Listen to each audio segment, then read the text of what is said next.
I say this is what the Daleks look like now. This is what they look like. This is 2025. This is our queer lens. This is our beautiful rainbow-tinted eye. And I think a rubbish bin is much better, personally. I mean, God, you stick a plunger on it, boom, it's a Dalek, simple as. Just like anything, you stick something on it and boom, it's another gender. My God, we're standing by this and no one is taking this away. No bin man's going to come and take my Daleks away, I swear to God. Action-packed show tonight. It's going to be a marathon. So many debates, so much fun. So, join us. Season 2 tidbits, fan theories as well, abounding in the Twitter sphere. So we'll be looking at all that and exploring what does Season 2 look like it's going to be. And then, of course, with the great PR marketing campaign in America, what was Ncuti saying? A policeman's box. Is he, has he just come out of a nightclub? But is he confused? Policeman's box. I mean, if you're a Doctor Who fan, you don't say that, do you? Since when is the TARDIS a policeman's box? Not very PC, is it? And of course, our first big debate tonight is about the Yougov poll, where, of course, it's shocking to see how many people aren't actually watching Doctor Who. How many people have never watched Doctor Who? How many youngsters are really not into Doctor Who? And hello, son. Do you know, I'm trying to sell a show. I'm trying to sell a debate. What is it with you two? What do you want? Representation. No, Classic Who's better. No, DEI. DEI. Yes. Listen, I'm trying to tell people about the debate and actually the details. I really haven't asked for your opinion. I don't think they have either. What do you... I tell you what, they're like divas, aren't they? They just want to come on just so they've been on. Listen, warning. I'm trying to sell a show here and the contents. The show's not about you two. I'm the gaffer. So clear off. If you come back again, I tell you what, I'm giving you a warning. Oh, sorry, I'm not having this tonight. Finger stabbing. Finger stabbing. Pop it. He's got a temper and he's a right queen, isn't he? He's got a right temper. We've also got... did you see that item about the actors who might possibly replace Ncuti? Oh, there's some interesting ones there. And what about the there's a lot about the posters and how it's been kind of trailed in America and Britain. Did you see the trailers in EastEnders? Did you see the trailer with The Apprentice? Garbage. Ooh. So, how true. So, we'll be looking at that. We'll also have a little Vox Pops. You know, it'll be like our mini debates. And our mini debate will be looking at when did Doctor Who get way too dark for it being a family show. It's too scary for me, Grandad. So this is getting dark. Listen, folks, you heard me. We were only just trying to... No, I don't want to hear your comments. I don't want to hear what you're talking about. It's a Vox Pops. What about us? The puppet Vox Pops. Last warning, next time I tell you what. I have my devices here. I could get rid of you. Bye. Go. Also tune in at 6 because, of course, we have the TARDIS set still set up, says RTD. When I saw that trailer, it was a drape. And, of course, the fans are asking for cancellation, says our friend in the Metro. Mr. Brendan, can we be on the show? She's like, yes, we can help. We know what to do. Us. We can add quality. Our fault. Yes, definitely. Right. Yeah, we need to start a show. I'm not having this. Sonic. Oh, here, Ron. Take a duck. Behind the desk. Oh, quick. We're spinning the time.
Well, hello. It's Sunday 6 on the Sensphere. We are live, very live.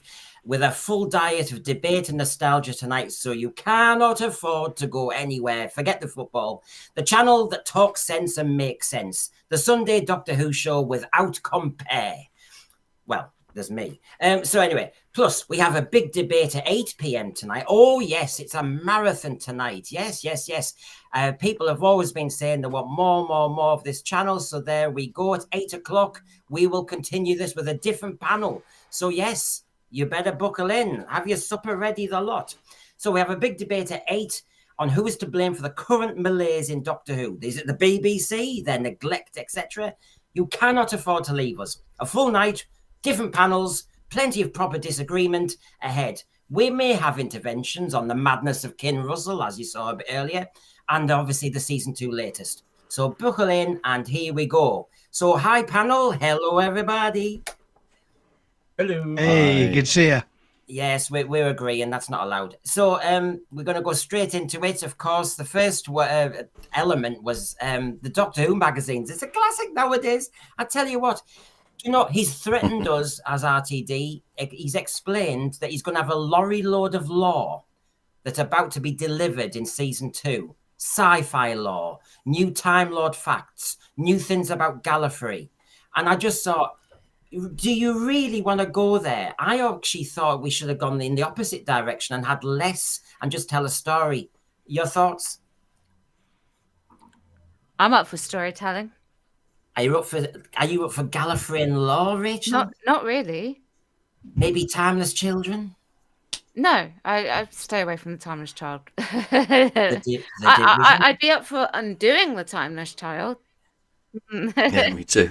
Now, does that count as more sci-fi Gallifreyan lore or less? I don't know. Save me. John, are you up for Gallifreyan lore, more hocus pocus and timey-wimey? The only lore I'm looking forward to is the announcement that he's gone and it's being rested for a few years. That's it. That's the lore I'm sticking with right now. That's the lore we're sticking to. Yeah. And Ryan, obviously, you've been involved in the Blu-rays and everything. I mean, do you want more lore, more canon, more Gallifrey? Well, the thing is, and we've had this discussion before, the Time Lords really are sort of inherently boring. Like, there is a reason why we don't see an awful lot of them in the show. And, like, the Doctor ran away because he basically wanted a bit of excitement in his life and couldn't put up with the Time Lords anymore. But even going off that article of RTD yet again, Mr. Contradictory of himself, because I believe in the same article he says, lorry load of lore, and then later on he says, oh, it'll just be little tidbits. So will it be little tidbits or a lorry load? I don't make your mind up, Russell. Or a dumpster fire, as Lisa, or a skipful. Yes. Anyway, How's he going to fit it in 50 minutes? I think there'll be an exposition, and I think there'll be a bit of a doctor going, and you go, oh, thanks, David Tennant. That kind of speed. I'm actually going to say this now, but Brendan's scene with the puppets a few minutes ago will be far more exciting than the season 2 finale from Russell T Davies. Outstanding special effects, I thought. Yeah. But you're going to have to watch it. I'm not. Regarding the Doctor Who magazine, he said for season 2, he actually said, somebody said they were going to try and avoid spoilers, and he said, oh, that's admirable. And then I said, we'll take care with episode 7 to avoid spoilers. Oh, in fact, episode 6 is even worse. Lock yourself in a box that day. Oh, no, wait. Episode 3, that's the killer one. So it sounds as though there's lots of Easter eggs and lots of giveaways in season 2. Are we excited? No. That means my body's shaking at the excitement. It really is. It tells me he's going into the past. He's delving into more Sutek, more Toymaker, more Susan. We're going to get the lot. He's going to ruin more Classic Who. Can I just ask, isn't this the same guy that said in season 1 that they weren't going to be married to, effectively, I'm paraphrasing, married to classic monsters and classic history of the show? It sounds funny, doesn't it? That all of a sudden they are, because he's got no original ideas. So he's going to go and mine the history of the show. But he has the best of both worlds, John, because he won't mind classic Who in the way that you're thinking. He'll change it. He'll make it Yeah. different. Yeah, And that's exactly. the problem. I mean, at least when you've done the Rutan and all the rest of it, Ryan, you tried to be fitting into the classic series. You weren't trying to just reinvent something for the sake of it. No, definitely not. Yet again, anything like that was always approached from the sort of angle, be as respectful as we possibly can. And could this have been done back in the 1970s if they had more money? Probably. So that sort of always was, the angle that we took on that one. Well, we've got Eastland Burkholder. Storytelling, as Rachel was saying, is important. A character has a craving for ice cream, which leads to something about the character causes plot developments, and the story feels like something that the character might do. Yeah, you've got that long word. I can't say it at this time of night. Sorry, Eastland. The magazine coasted us on different things. Jane Tranter was talking about, hey, do you get this? They're already doing their excuses. There used to be a time with the RTD1 era with Chris Eccleston that you could draw families together to watch things at the same time. I'm not saying that if you were launching the show today, you wouldn't still catch, but it definitely helped being at the tail end of that way of watching television. You think, I feel as though they're coming up with excuses. But get this. Did anyone see? I know not many people are getting the magazine now. Russell Davies said this about our show. Doctor Who is an older show now. It's a smaller show. Oh, whoa! That's it. Wow. Wow. You mean he has to acknowledge it? Oh, dear. Sorry, is this the same guy that launched the Hooniverse and said we're going to go bigger than ever, and then now it's now it's tanked. He's now going. It's a smaller show. Yeah, well, it's only a smaller show because you tanked it, mate. Yeah. Yeah. Yeah. What an absolute idiot. Like, oh yeah, such a small show. Let's launch this new era on Disney Plus. What an idiot. I know, it is funny. It's true when he says bigger, darker, wilder, and now we can add smaller. So yes, as you said, Ryan, with a different answer there earlier, he's contradicting himself. He just keeps doing the Yeah, but you know what? I think he spends more time talking out of his backside than he does actually trying to make any sense. Well, And that's me trying to be diplomatic. As I That think is- he's very much He did well. at the point he's throwing feces at the wall and seeing what sticks, Thank but you. nothing's sticking. Yeah. Yeah. And then just to help you save your money from the Doctor Who magazine, Russell T Davies then was talking about the genius of of Chris Eccleston. You know, there's that mutual loving that doesn't exist. So of course you get to work with a genius, someone who's still at the top of his game all these years later. That's what we were lucky to get. La la la la la. And then of course Julie joins in and says the same thing.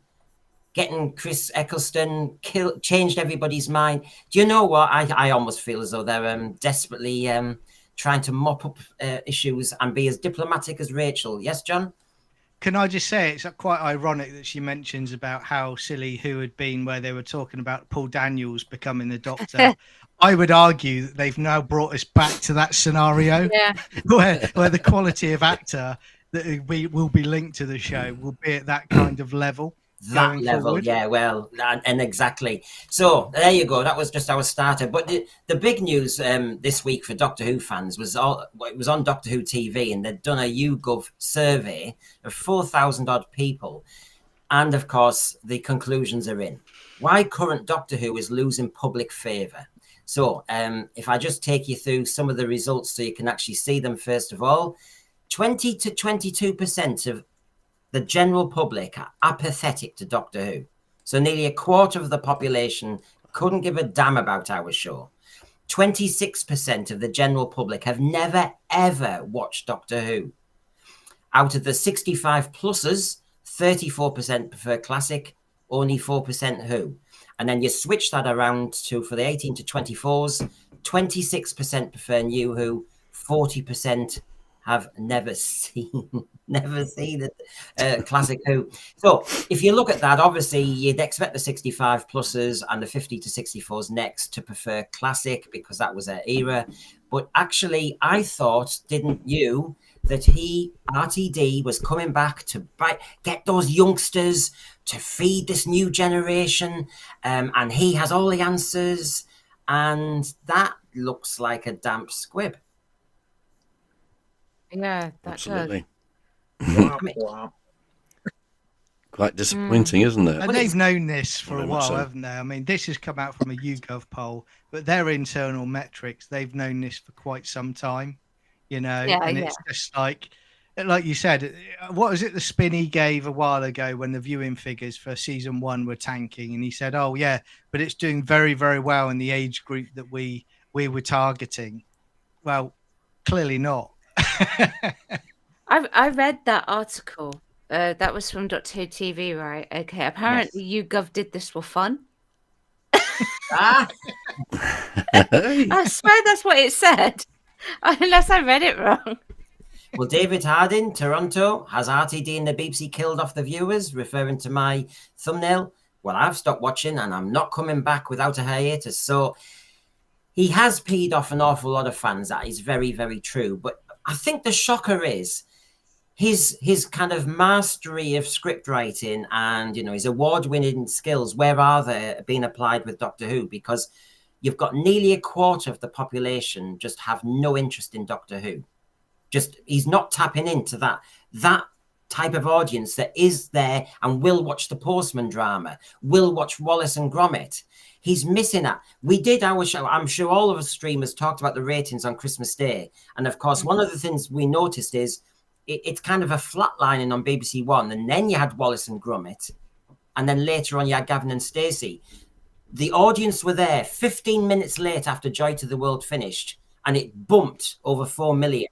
It's a lot of baloney, this, that, oh, people don't sit down together. Well, they did 15 minutes after Joy to the World. The big question here, Jeremy, is when we look at those stats, RTD has not got the magic formula. In fact, his formula is turning people off. Exactly. It's about the content and the writing, which is very disappointing. And it's not bringing in people. It's not bringing in the viewers.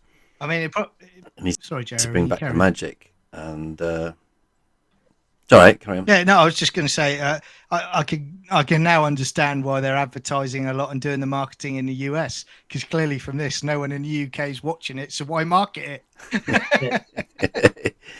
But you've got to have a good product in order to sell. You know, you've got to have something good on the table in order for people to buy it. You know, it's just. Well, Gary Lee, who actually was circulating a lot of these statistics as well, and we all keep an eye on what he posts. And he has been posting about a lot of stuff like the DI and Disney and various things. And of course, we might look at that on our woke show, Rachel. But he says, so yes, RTD2 killed Doctor Who, but done as part of the purported 100 million deal, a large amount of which we can assume went to various pockets as an incentive to follow through on Disney's DI directives. Yeah, there's more to come on those discussions, aren't there? Because, you know, who's been helping who in this? Small Swole Goat, has RTD killed the interest? I won't give a definitive answer yet. Kez the Drone, on the plus side, it's not the brand has failed, it's the makers. Yeah, I still think it's a good brand. What shocks everybody about these figures the most? I have to say, he said in articles last year, in interviews last year, he made a big play on, he knew how to get the classic fans still interested with stuff like Sutek. You know, you just do a play for that kind of reference. But he knew how to get the new ones. And the new ones was inclusivity, representation, mental health, how to talk to these people in dark times. And in dark times, they're turning over. And so my shocking stats are those two for the youngsters. 18 to 24, 26% prefer New Who. Where's the rest of them? So I'm absolutely shocked at that stat. Ryan, is there a stat there that absolutely stares you in the face as a shocker? I'm more shocked that they're 25 to 49 prefer New Who. I was like, no. But it's quite damning whenever you actually see it on screen and you see it like that. It's quite sad. But I have my own opinions on this. At the end of the day, and this is complete speculation, but a massive, especially in the last series, in my opinion, the demographic he was very much aiming that towards. They're not sitting down on a Saturday night to watch some pokey sci-fi show. They're out at clubbing, having fun. That's my opinion. And for Doctor Who is for little nerds like us that probably don't have anything better to do on a Saturday night. We're not going out clubbing or drinking or anything. We're just like, no, we just want to sit in the Saturday night, watch a nice bit of TV. And I think he's completely missed the mark for that. I think the people he's tried to aim the show towards, they're too busy out having a good time. That's my thoughts, but maybe I'm wrong. Well, when in 2005 and 2006 I wasn't going out, I was sitting down to watch the programme going out live. That's how important it was. So I would cancel any going out anywhere because I had to watch the show. I think for the first time he's showing signs that his audience is not people who sit at home with a TV. His audience are TV executives. His audience are the other, the media lovies. It's the, have you seen my tick box lately? Have you seen how worthy I am? I actually almost think they're talking to each other and not to us. And this is why we're in the mess we're in. I actually think he doesn't care about the actual audience, because if he actually cared about the Doctor Who audience, he would know what to deliver. Instead, he's delivering what media executives want. Or what he wants to deliver. Well, he wants a legacy, doesn't basically. he? He wants to say, isn't it amazing what I did with my career? Which has got nothing to do with whether you've engaged anybody. Matt the Silent, soon RTD will be the new Jonathan. Oh, God, no, please. You mean promoting beyond his ability type thing?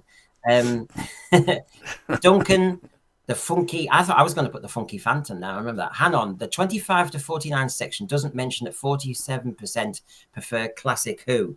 Did I miss that out, Duncan? I was racing now. I wasn't trying to omit, but let's have a look. So, well, there you go. Let's go big. That was good. Yeah. Let's how to shock people. Were you trying to say? Well, I am in the 25 to 49. You haven't done that for a while, Brendan. I know. I'm flicking switches like there's nobody's business. Make it large. So yes, I mean, so the figures are out, and to be quite honest, I find it's so sad that we're in this position, and it's the apathy that people. I mean, we all know from being kids that there were always people who thought Doctor Who was a joke or Doctor Who was a bit kind of niche. But to think that 22% of the British public just have no interest or care about the programme, and yet we say it's a national institution. We say it's a cultural icon. They think stuff it. So some people will blame the fact that we've got streaming now so they can watch it on catch-up. Some people will blame that, I reckon. The other thing I would say about that as well, like another big British institution, as you would call it, is mainly, like, take James Bond, for example. That's very heavily geared towards a very particular demographic. Well, depending on what Amazon do with it now, and obviously No Time to Die was a shit show. But, for the past, 60 years, that particular franchise was aimed towards a particular demographic, but yet it's a British institution, and it's just sort of funny. I just wanted to make that point. That's all. The current vibe in media circles and political circles is couldn't give us stuff about cultural icons. That's what it seems to me. In fact, let's knock them down. And it just seems to me RTD is doing a great play on killing something that actually people have thought is something to be proud of at last with Doctor Who. Julie, hello. In my opinion, he doesn't care about the executives either. He's just a runaway train caught up in his own righteousness. Well, we all know what happens to hubris, don't we, Julie? We all know what happens. They get caught out one day.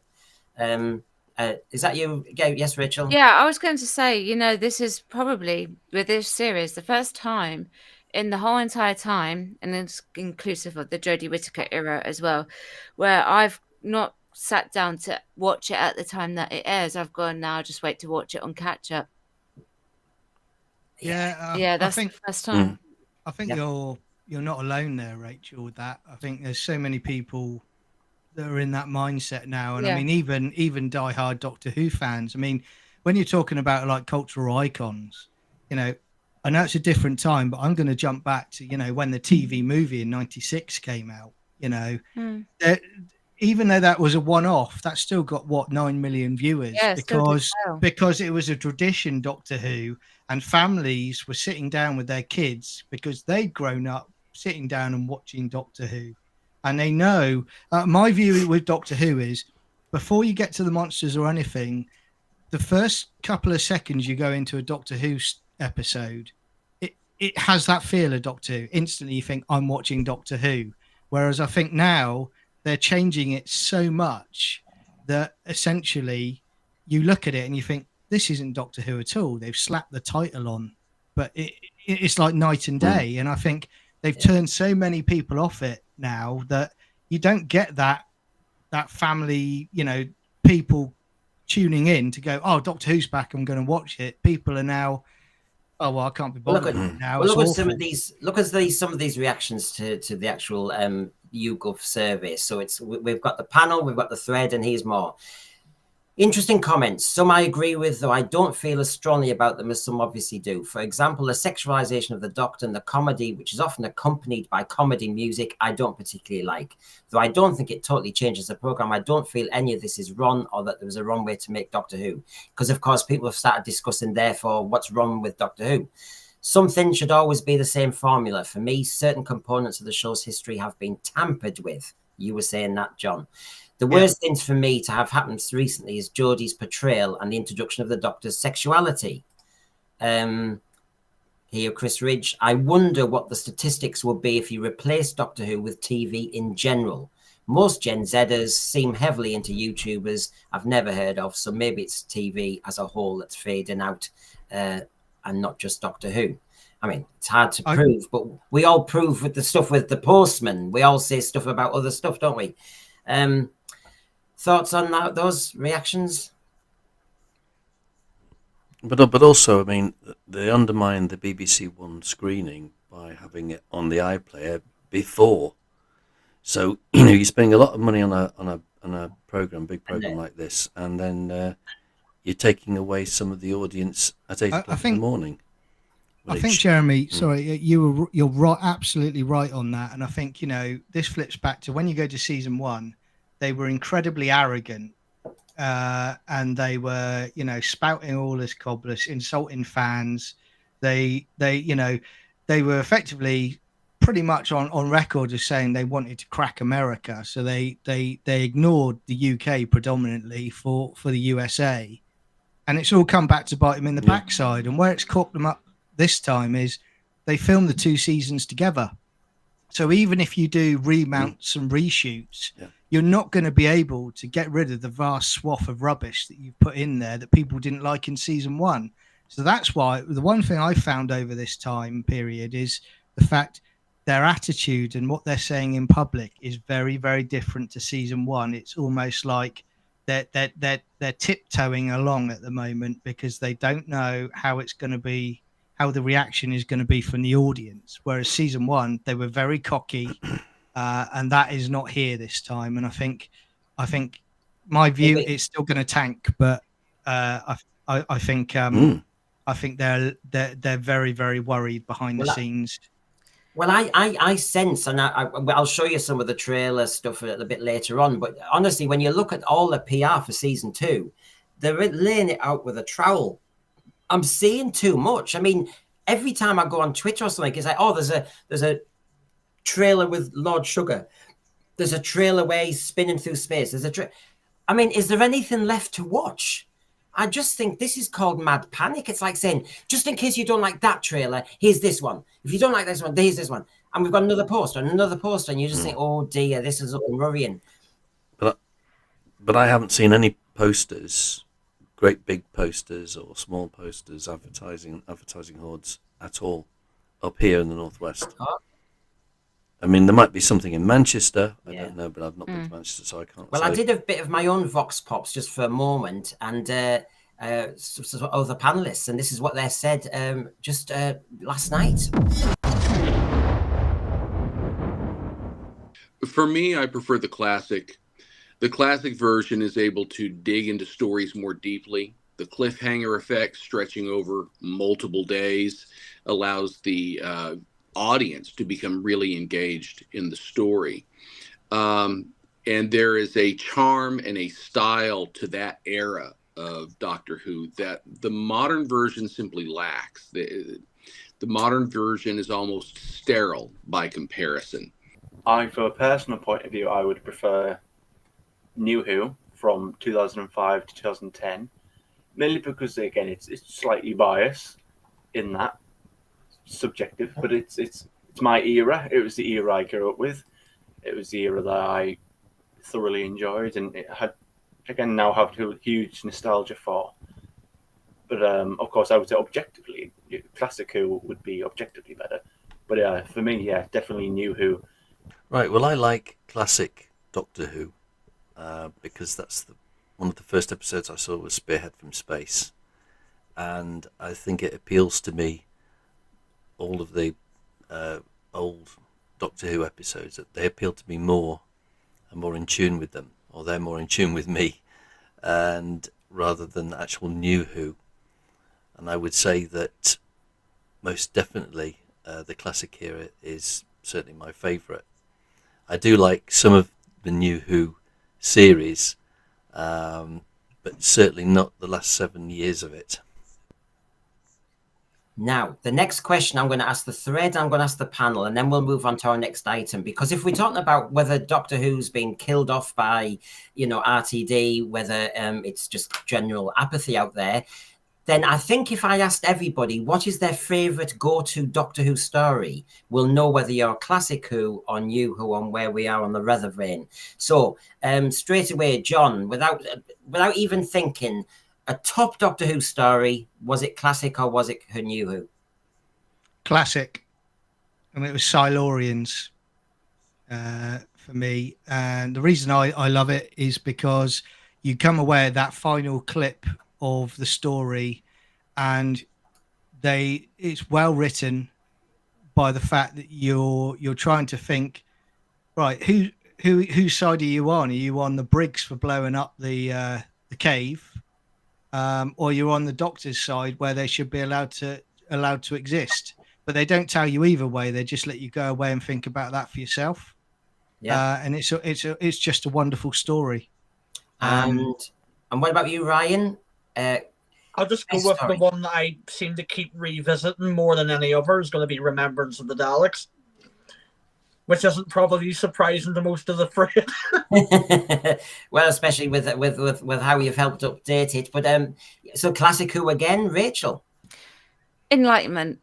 You knew I was going to say that though, didn't you? It's my favourite one. It's one that I go back to all the time. It's my favourite round off to a story, and it gives Turlo a bit of a redemption. I think that's quite nice. So I've left Jeremy out because he's given his answer in a moment. JWC Reviews, good to see you again. Pyramids of Mars or Robots of Death? I feel as though we're almost twins there. We've got Duncan here, Delta and the Bannermen. Gosh, we'd have an argument in an empty room, I tell you. I was not expecting that. Yeah, I wasn't. David Harding, The Ultimate Four. We've now got, Brian, hello, Inferno, Farsight, Talons. Lee Smith is just saying classic. 11th Hour says Reese Roder James. My Roku, Genesis of the Daleks. Classic is storming it. Is this a Vox Pops or what?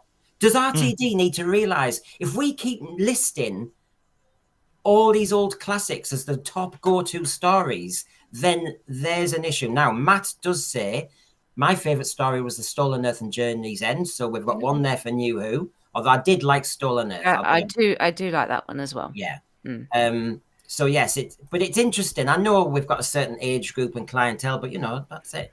And Captain having fun. Just why can't we have an action hero Doctor Who? Pertwee and Baker were the last man's man to play the role. One a veteran, the other a construction worker. Please, please, please. PB Props, good to see you. Stones of Blood. Well, I've seen that. I have to say I wouldn't... the Stones reminded me of the slugs in Dot and Bubble. They were slow. Not sure why, but then I like Logopolis and Destiny of the Daleks as well. I kind of do like Destiny, but yeah, I know what you mean.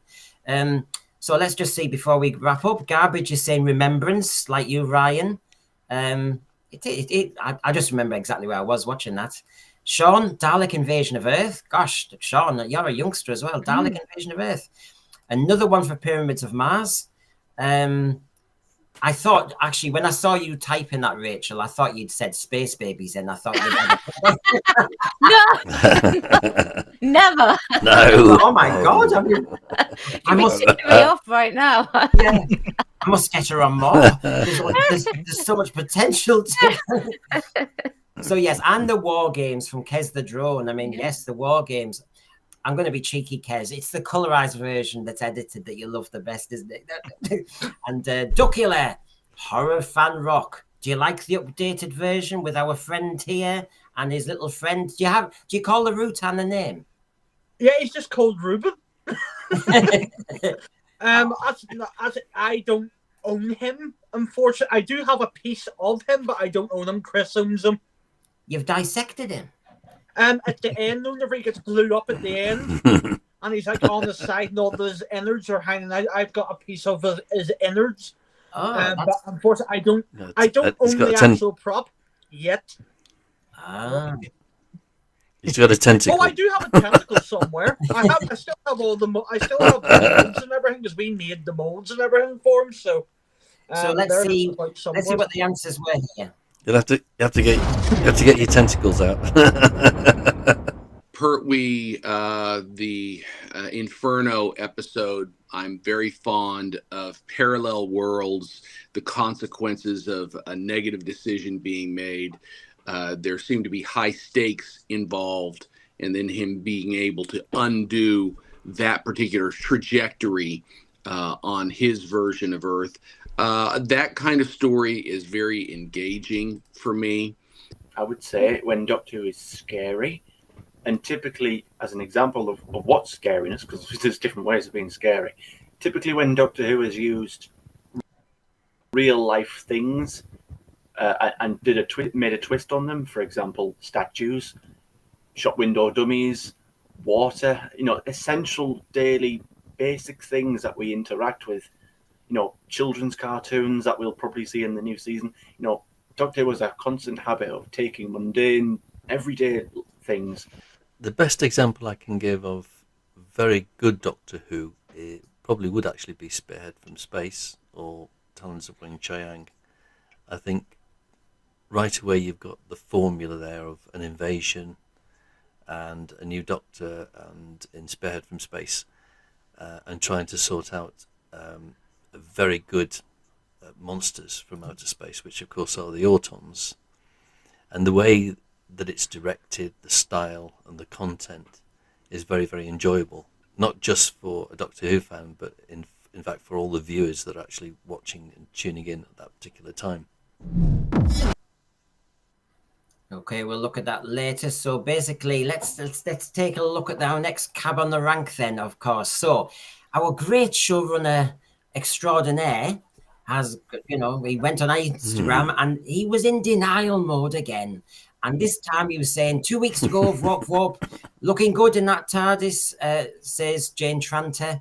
And there's Sherwood saying to all those people who said the set was going down, Russell, when was this taken? It's still standing. People lie.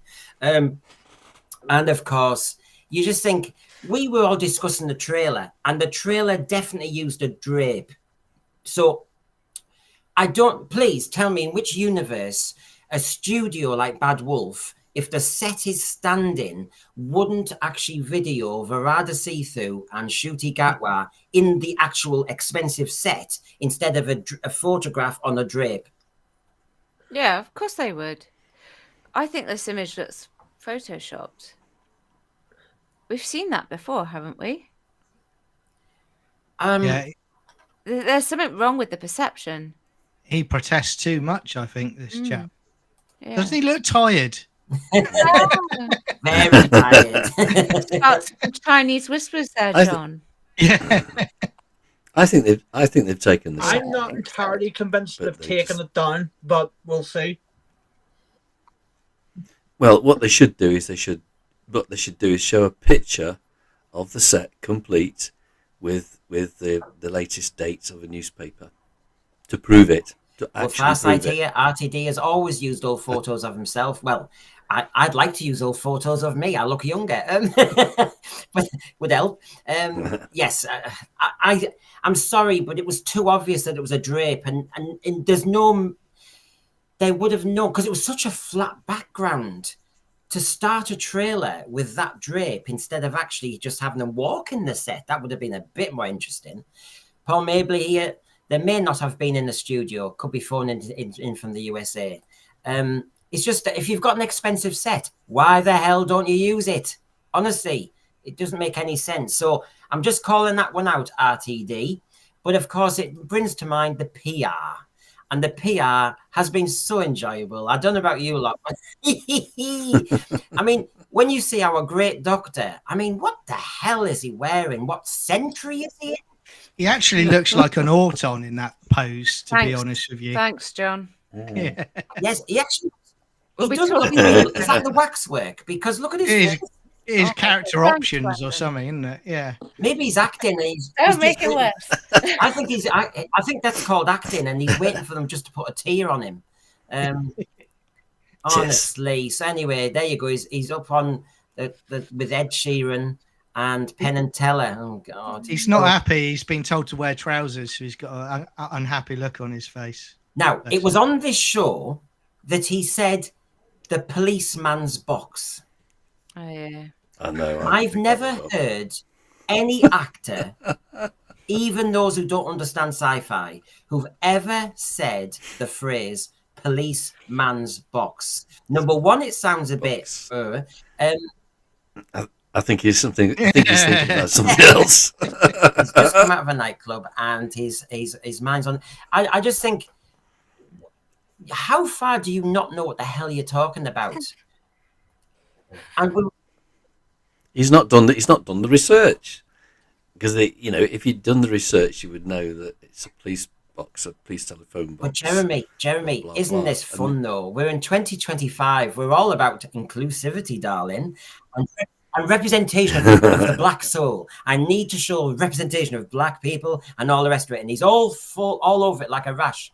Oh dear, we're going back to the days when it was all only policemen. Shooty, you're so yesterday. Such a tired response. Oh dear. I don't approve of this retro step. Honestly.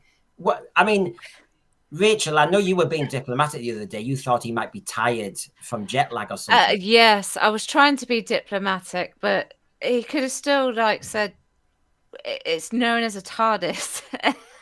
At least back it up with that. I was trying to be diplomatic because they had just flown out there, but Well, JWC, even so, it's still questionable. very. Just before I bring you in, John, JWC review says, is it something he said to try and explain it to the Americans? Is it that little microsecond when he thought, I need to explain this? But of course, in his explanation, he sounded so yesterday, John. Is that the official image that they've released for the two of them? Yes, I'll be showing you more of that. It's a beautiful picture up their legs. Yes, Exactly, because I don't understand. I don't understand as well. Talking about he's calling it a policeman's box, but this is also about the people involved don't understand Doctor Who anymore. It's like you've got the TARDIS in the background and they're in space, right? Yep. So how are they existing on top of a lava-filled asteroid? And it's like straight away, maybe I'm too old now, but I'd be like, I'm looking at that and I'm thinking, really? That's what you came up with? That doctor has great soul, as in his shoe, because how can you stand on that and not burn? I mean, honestly. So, yes, I'm going to show a few more of those pictures in detail, obviously. But, yes, policeman's box. And, of course, what's he talking about? He goes on these American shows and, I've got Ryan Gosling on my iPhone. It's like, this is so superficial, so frothy, so celebrity, so nothing to do with the program. Yeah, but he has to be superficial because you can't say too much about the show and the episodes. So it's pointless these days to have the leading actor on any chat show because they just slightly gloss over it because they say, I can't say this and I can't talk about this plot in this particular episode or whatever. So this is the way it is. It also is you've got the Doctor Who male lead now talks about themselves more than they do talk about their product. Exactly. Because they trying to promote look at themselves. what he's always wearing such outlandish stuff to be noticed, and then you see something like Peter Capaldi when it was pick of the day in the Radio Times, for heaven's sake, and you just think, God, we are centuries away from this. It would be nice if they could go back to the situation when Frank Bellamy used to do the artwork, and you'd have a really good artist, rather than the photograph, just have an artist do a fantastic drawing of the Doctor and the aliens. And to everybody that hated Capaldi back whenever the show was, to all those people that hated him, screw you. It could possibly get any worse. I didn't dislike him. I didn't. Here we go. I didn't dislike him. I mean, if you do ever watch BBC anymore, because that's the other thing. Yes, in their kind of ident, he appears because it's all timey-wimey and he kind of is pressing and there's a blur effect. And this is when you start to see idents in little kind of EastEnders shops and all the rest of it. But in the end, he's been to America with Verada Sethu and look at them. I mean, honestly, if I was an American going, what's this show? Oh, my God, look at I think the way they're presenting themselves, if they're saying they're part of the show and this is a job, a works gig, you're selling it poorly. I'm sorry, but I mean, in any case, I mean, if they mention the word Doctor Who, then people can just look it up on the internet and find out the history of the show. Anyway, they don't need to rely on two actors who may or may not know. Oh, I must watch it. Look at those yellow. I mean, I'm sorry. It just looks so outlandish. I'm thinking, no, it looks. So anyway, these are the very short trailers where, of course, they're in the TARDIS. It's such fun, and they have that blurring effect, and then suddenly they're landing in Albert Square, and there we go. And it's this. Do you know what? This is RTD's dream to be a soap opera writer. I've not seen that. Is that new? Yep. Wow. Yeah. We went full circle. We're back in dimensions and time. I know. Yeah, we're back. It's all about time. Jesus Christ. So yes, well, it gets surely worse. Surely not. We land in Albert Square, and of course, RTD. I have accused of being more of a soap opera writer than a sci-fi writer. And then, of course, look at this. What was she doing back? I thought she was gone. Well, they did an old shot. CGI. Yeah, they did an old shot. That's what I thought. With Barbara Windsor, it's the moment when she's having she's having an affair with Pat's husband. So the landlady Peggy throws water over Pat here, and then those two in the background are looking shocked at such terrible 80s behaviour. Is this when they go back to 2007? Something like that, and then. But then story, you land in Lord Sugar's apprentice headquarters. This is called. Right, is this a joke? No, it's not. It's not. Man. And then you see them at the at the apprentice office, and you will not believe, if you've not seen this. Has anyone in the thread seen this? The dialogue given to Lord Sugar is to say, "You're garbage, get out." I mean, it's true. It's true. This is not real. It's April Fool's joke, isn't it? Do you know? Go on YouTube. and tomorrow. There's one on Traitors, there's one on Apprentice, and there's one in EastEnders. And when they're in the EastEnders pub, she says, "Get out of this pub," and they kind of look. He says, "You're garbage, get out." I'm sorry, but it's supposed to be a joke. I don't know who thought this was going to be a good way of making Doctor Who a serious drama that's going to be represented, or whether, of course, as usual, Doctor Who's just a laugh. I know who Mrs. Flood is now.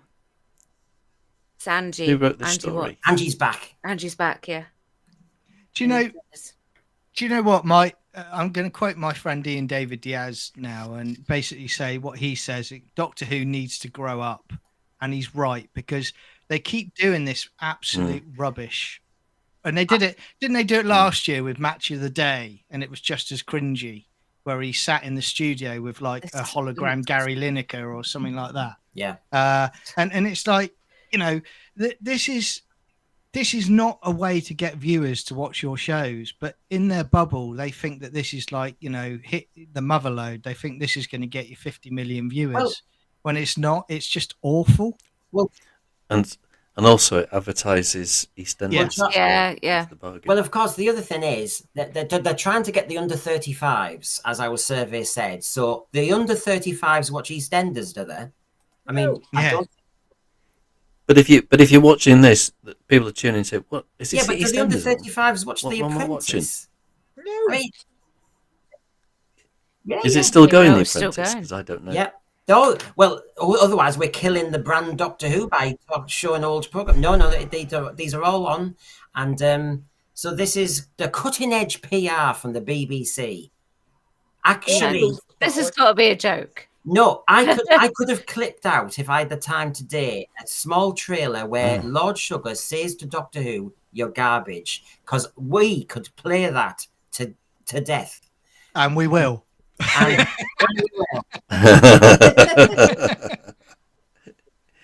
It's quite clear that this show has Yes. lost the plot and lost the thread, It literally is. or rather, whoever's history producing it repeating is. itself. Like we have went full dimensions in time at this point. Yeah. But as Yeah, it is. JWC Review says, I thought It's, EastEnders and uh, Coronation Street had massively declining ratings of about 2 million. Yeah. Yeah. So why are we actually putting our brand on top of that one? That doesn't make any PR sense either. It's going to be confusing if they do that. Oh, If this is not a joke. I I'm not When convinced. did classic Doctor Who ever cross over with other TV Well, he- programs? What- Never, well, as again- far as I Star remember, Trek, doesn't he? He wants to do Star Trek. because it would never have been No, well, allowed. Verity Lambert, Philip Hinchcliffe, all of them would have gone mad. Now, talk about who's watching Doctor Who. Is there general apathy? Look at the PR. Surprise, surprise. Our friend in the Metro article, who always has a play on the Doctor Who fans, tries to trigger us. Here we No, go no. again. So this, Not her, Yes, not her again. she's been busy. Even Doctor Who fans wanted cancels 20 years after reboot, but it won't happen. Oh God, she doesn't ever sound like a journalist. She always sounds like she's very strident. What fans are doing is putting 2 and 2 together and coming up with 63. Yes, you could jump to those conclusions. Of course, RTD is working on new shows. Ncuti is an incredibly talented and popular actor, and they're only making 8 episodes of Doctor Who a year. So what's he going to do? Twiddle his thumbs? The climate today is very, very different from the 80s. The choice you've got today is immense, and so is the competition. If you put yourself in the mind of a programmer for the BBC, what do you think he's going to do to make more money? God, sorry, I spoke. Brendan, Yeah. can I just ask, what evidence has she got that Ncuti's a popular and talented actor? She Because I've never- certainly not found any of it anywhere that he is. Well, you know, Well, I just want to Yes. say the Metro is a right left-wing socialist rag, and it's a load of rubbish. And the best thing to do with the Metro is do this. There you go. Violent. Done.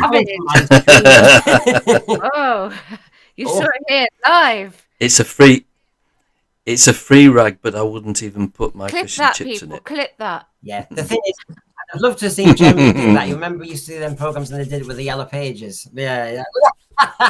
Yeah. No, I couldn't do it with the yellow pages. So she carries on because, of course, I think she just likes debate as well. I think it was a little bit different back in the 80s. This is David Howe is referring to the 80s when it was cancelled then, saying they lacked money. And, of course, that was one of the issues. People were generally still enjoying it, though, in the 80s, and it was still trying to be innovative, trying to push forward what it could do in entertainment. But in 84, there was a hiatus. Michael Grade, who was controller, didn't like the show. He basically decided he wanted it taken off the air. And then, of course, we get a kind of a history. I mean, she's done such great facts and figures here. She's looked into the Doctor Who history and talked about who William Hartnell was, and we went down to 4 million with McCoy, and fluctuating figures with Colin Baker. A bit unfair because Attack of the Cybermen and that series did really well. The BBC wanted to have some money for EastEnders, so they thought, well, we need to cut some things. then let's get rid of Doctor Who.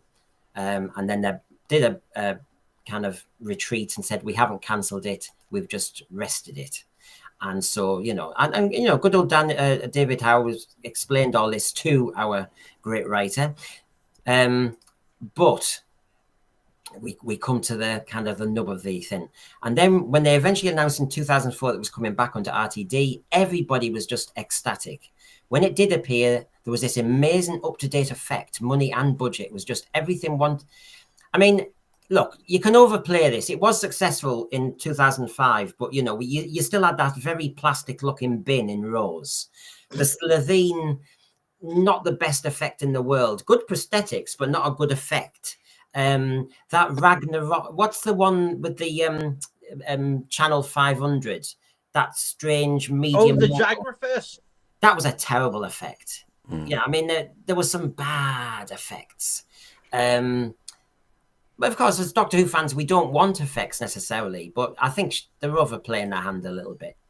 And then, of course, they come to this. The fandom remained off screen, and aren't we amazing people? Yeah, we had the wilderness years.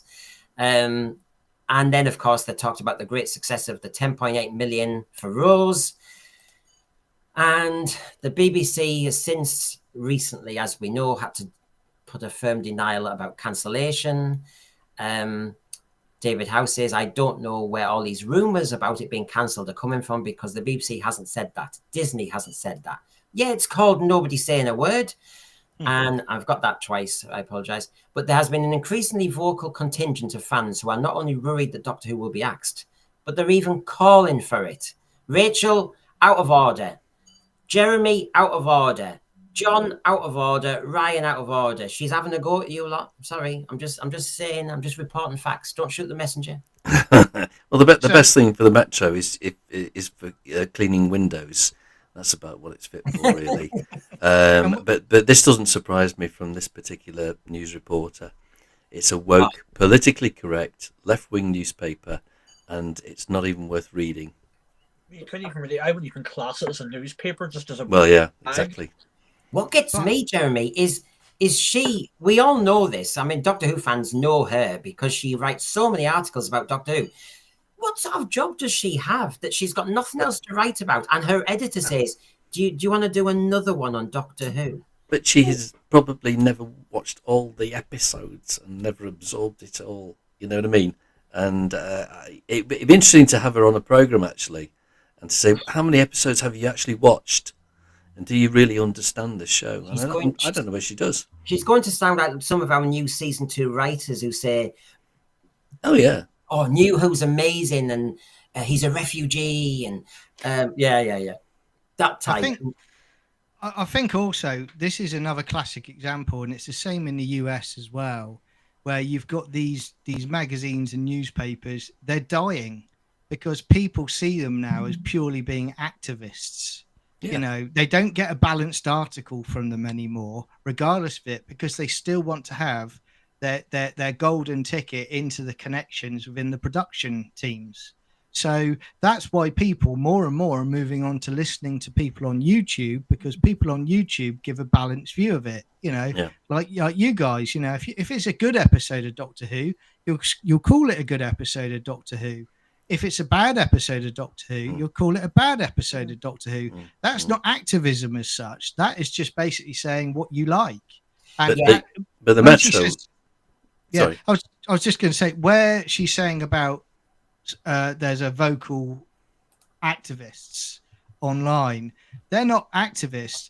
They were the audience that you drove away because of your woke nonsense.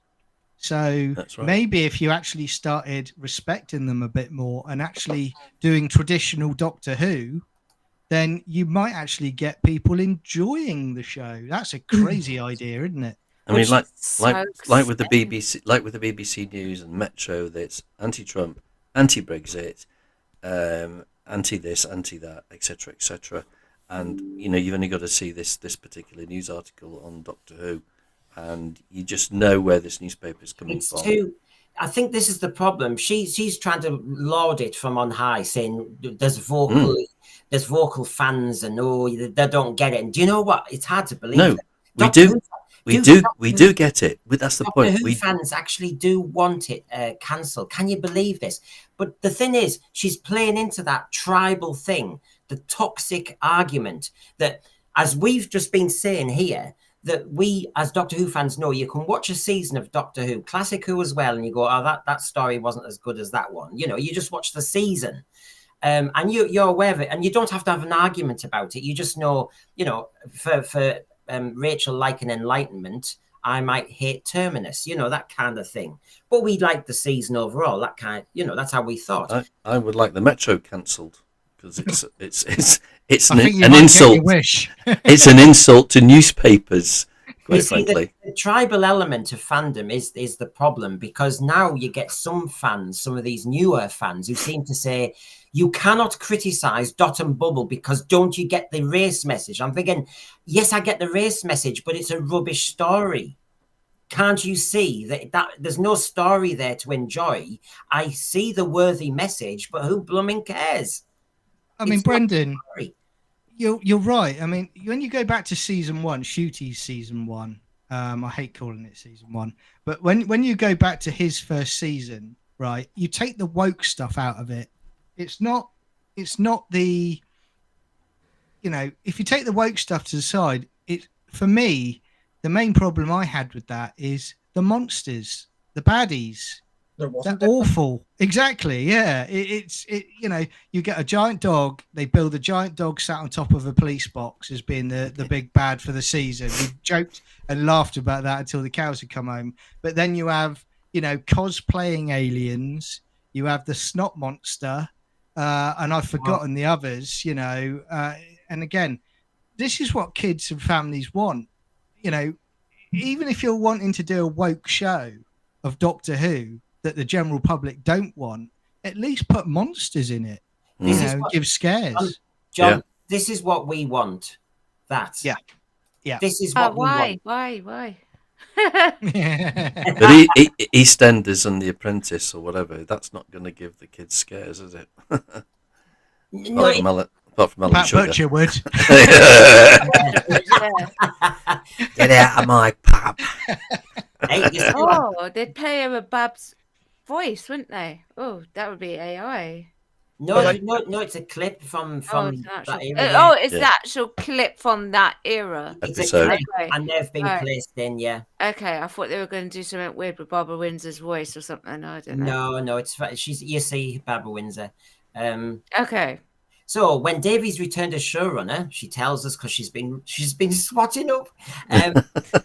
The 15th Doctor, Ncuti Gatwa, in 2023 came. The show underwent a metamorphosis. You can say that again. Yeah, right. Yeah, a metamorphosis, a crisis, I'd call it. Once more, as it launched a new partnership with Disney and a reset to season 1 or season 40 or whatever it is. Yeah. And of course, they have to do this, don't they, when they're arguing and being an advocate for Doctor Who? Did you know it made some millions for Cardiff? Did you know that? You know that report that they keep blooming waffling on about? Oh my God, 134 million for the Welsh economy. Who gives us stuff? I mean, that's number one, that's crumbs. Two, Yeah. Toby Whitehouse would have been showrunner years ago, but he wanted to take it back to London. So this Cardiff, and it's making money for Cardiff. You think, just get over yourselves. Get over yourselves. I'm not buying into this. You know, all the BBC money's been funneled into that province there. When the Northeast, as you know, I'll say quite rightly, we're just some sort of desert for TV. Nobody gives us stuff. So why the hell should I give us stuff that 100 million's been given to Cardiff? I tell you what, Cardiff can look after itself. It's not a little tiny city. But also the Doctor Who Experience lost money, and that came out of council taxpayers' money. Yeah. Well, yeah, I mean, do you know what? Cardiff is not a clever place. He might live in Swansea, between Manchester and everywhere else, but there's a lot of England, never mind Scotland, never mind Belfast. To get to Cardiff is rock hard. It's not the easiest place to get to as a fan or to go to any exhibition. Try it on train. I've tried it on the train. It's not that fantastically easy. Absolutely useless. So when they make an argument and go, oh, it's helped Wales out. Oh, who's it? Tell me another one. It killed Newcastle, so shut your face, right? Not having it. Now, just to kind of just show, I'm just warming up the panel. You know, that was the light bit, right? I'm warmed up already.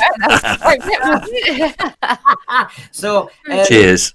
yes, cheers. So sorry. Thanks for all those laughs. Now we'll go serious. No, so here we go with the vox pops in the vortex. Oh, I said it.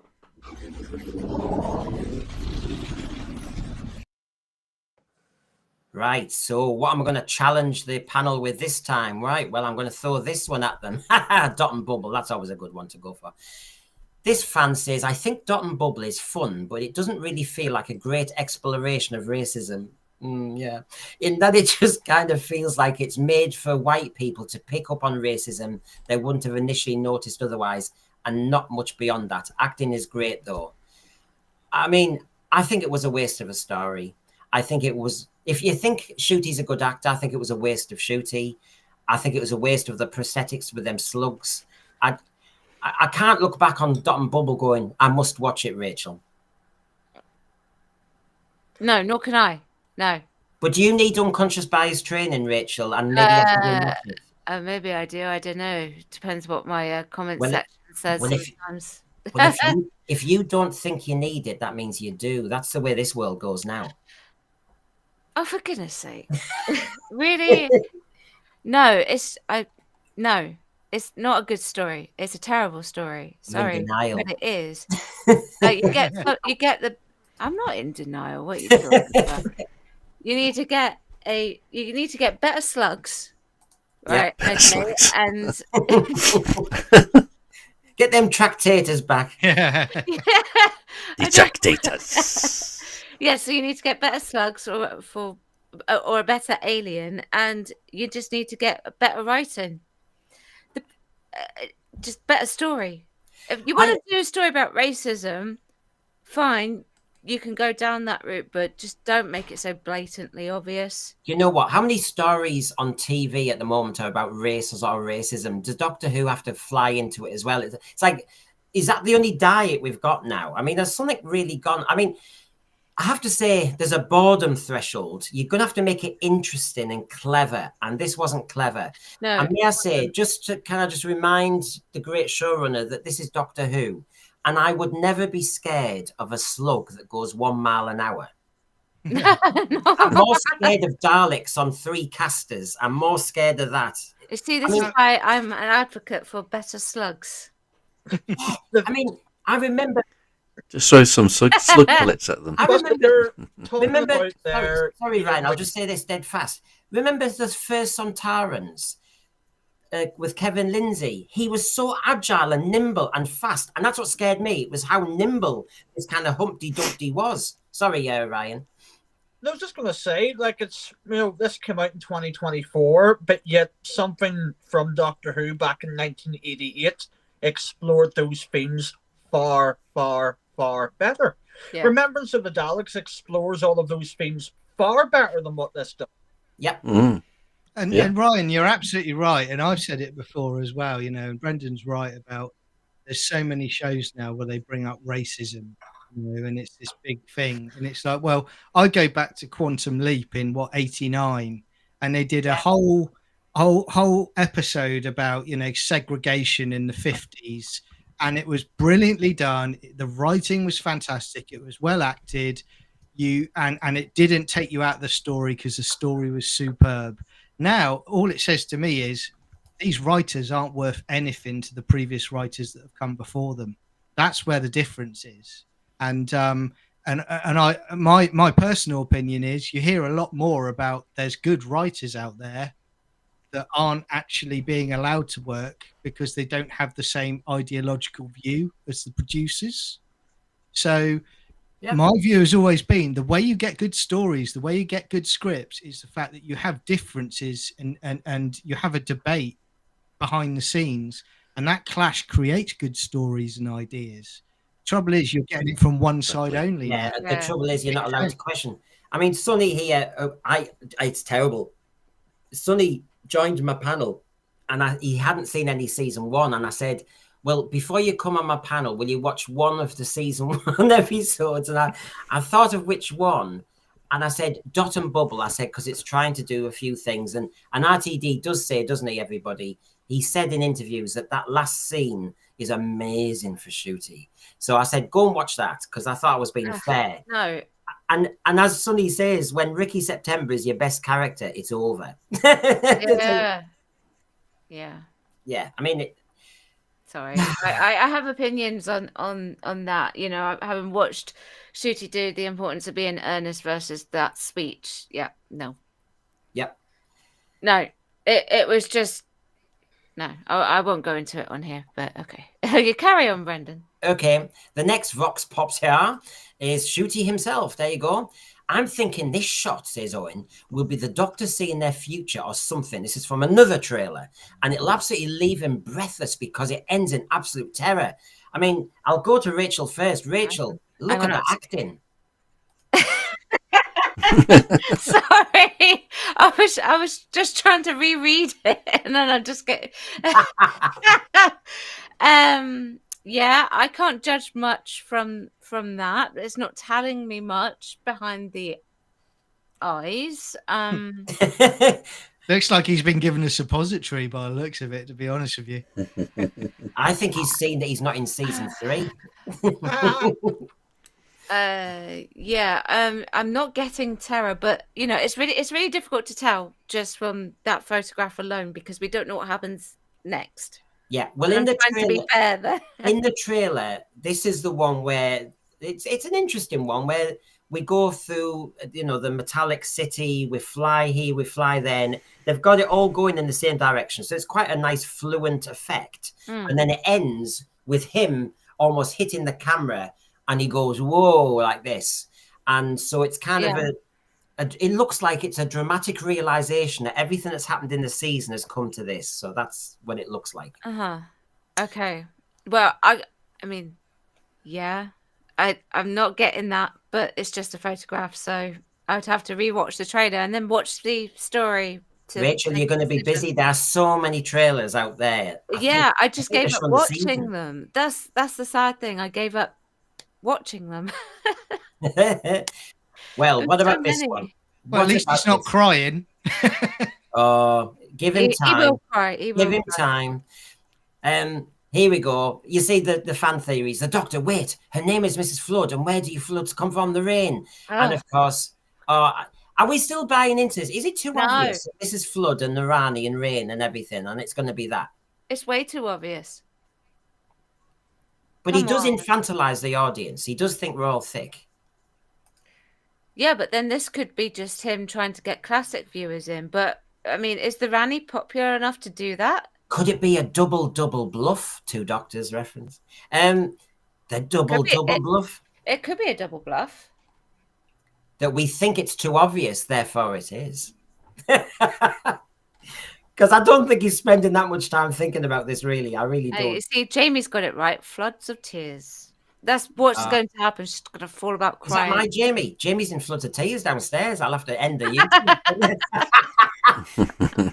So anyway, you saw the puppets earlier. You thought the things you've done to them puppets, right? So now this got everybody going. So basically, this was one of my Vox Pops. When did Doctor Who? Here we go, Thread. Here we go. Here's the challenge for you, Thread and panel. When did Doctor Who get way too dark for a family show? Is it too dark? Is it? Well, when did that happen? People have sometimes accused of Eric Saywood's era of being too violent. Yeah. Really? Stupid old woman. What do you call her again? That stupid old woman. She was always running her mouth off. What do you call her? Mary Whitehouse. Mary Whitehouse. Lovely lady. That nonsense. Tell her to shut up.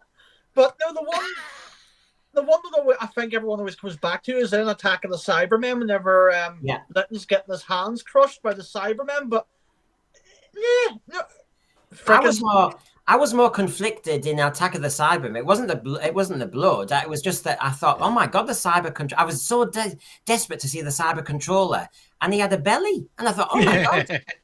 The cyber controller's put on weight. Cyber pregnancy. So I thought it was really fun. Anyway, so here's some answers because You see, they're trying to buy time. This is just like a naughty class. I know it is. Now, Dead Man, for example, says Waters of Mars. Ooh. No, what I'm going to say, Waters of Mars, I will happily put my hand up and admit this. That is a modern classic. Yeah. No, I Right. agree. I thought the set and I thought the whole setup, and the only bit I didn't like, but it's more story writing, is that nonsense with the Time Lord Victorious at the end. I hate them when they do stuff like that to the Doctor. I loved Lindsay Duncan's character and the fact that she defied him by committing suicide. Whoa! Do you know where I think? Do you know where I think they went wrong with that? With the Time Lord Victorious, that bit at the end when Lindsay Duncan shoots herself when he's become the Time Lord Victorious and he sees the flash in the doorway.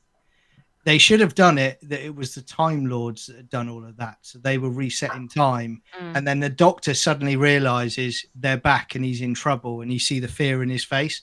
Then that leads into End of Time. They should have done it that way, I think. See, I think they actually could have done, well, obviously they done it later with the audios and stuff, but I think they could have done a lot more of the whole Time Lord Victorious thing. Because, like, the 10th Doctor, going back and even watching the 10th Doctor now, he's a bit of an asshole. Like, he really is a bit of an ass. He becomes incredibly more vain. And it was always leading to that sort of, actually, Time Lords are dead. I'm going to do whatever the hell I want now. They could have done an entire season of that, and it all goes to shit. And then the Doctor realised that, oh, frig, actually, maybe I have went too far here, and then the Time Lords come back. You do realise, Ryan, that tomorrow that Big Finish are going to now announce there's going to be about 15 Time Lord Victorious series coming out. Look, we've got... So, I think it went dark in season 13, and we didn't really know it went dark. We wanted it. We loved it. Yeah, this is what I mean. But I suppose dark is it's all a matter of perception. So Julie Coonan says Leslie Grantham was in Resurrection of the Daleks, and Resurrection of the Daleks is when Tegan said it had got too dark. I need to leave now. Paul Mabley said the Tribe of Gum, when the Doctor, this famous moment with the stone, and Ian had to pull him back. Kez the Drone said it's never been way too dark. I mean, God, it's Doctor Who. Yeah. We want the thrills and spills. Resurrection of the Daleks. Going back to it's more like Rambo at one point, isn't it? There's more killings than Rambo at one point. Oh, and when we did, I remember when we did get Rambo Pex in Paradise Towers. What's that? Don't remind me of that one. But going back to Unearthly Child. No, I actually do think that's kind of good for the show. Whenever you sort of have a darker couple of episodes in a season, you're like, oh shit, actually, Doctor Who actually can still be quite scary and shocking. I think that's part of the fun. Jeremy? Yeah. But going back to Unearthly Child, it was an assumption that that's what the Doctor was trying to do. So it's very sort of ambiguous as whether he was trying to kill the caveman or he not. Was. He was. But he definitely was. Jeremy, but that's why in Ncuti season 1, when they came back, and they were doing the Doctor's all about love. And I always used to say to people that would come at me with that, I'd be like, no, he wasn't. You watched season 1 of Doctor Who in 63. He was not about love at all. No. Far from it. He does a runner with 2 teachers who just want to return home. Yeah, exactly. Yeah, he kidnapped them. If you look at, well, yeah, I suppose. Thomas McCarthy. I can't argue with that, really. McCarthy, Tomb of the Cybermen scared me to death as a kid. Same with Web of Fear.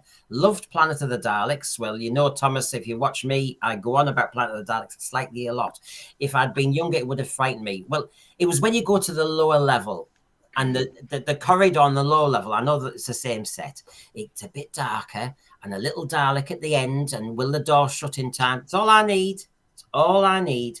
But I know people who are a bit older than me, when they watched Tomb of the Cybermen, said it's when the cyber controller looks at the camera at the end of that episode and says, what does he say? You will be...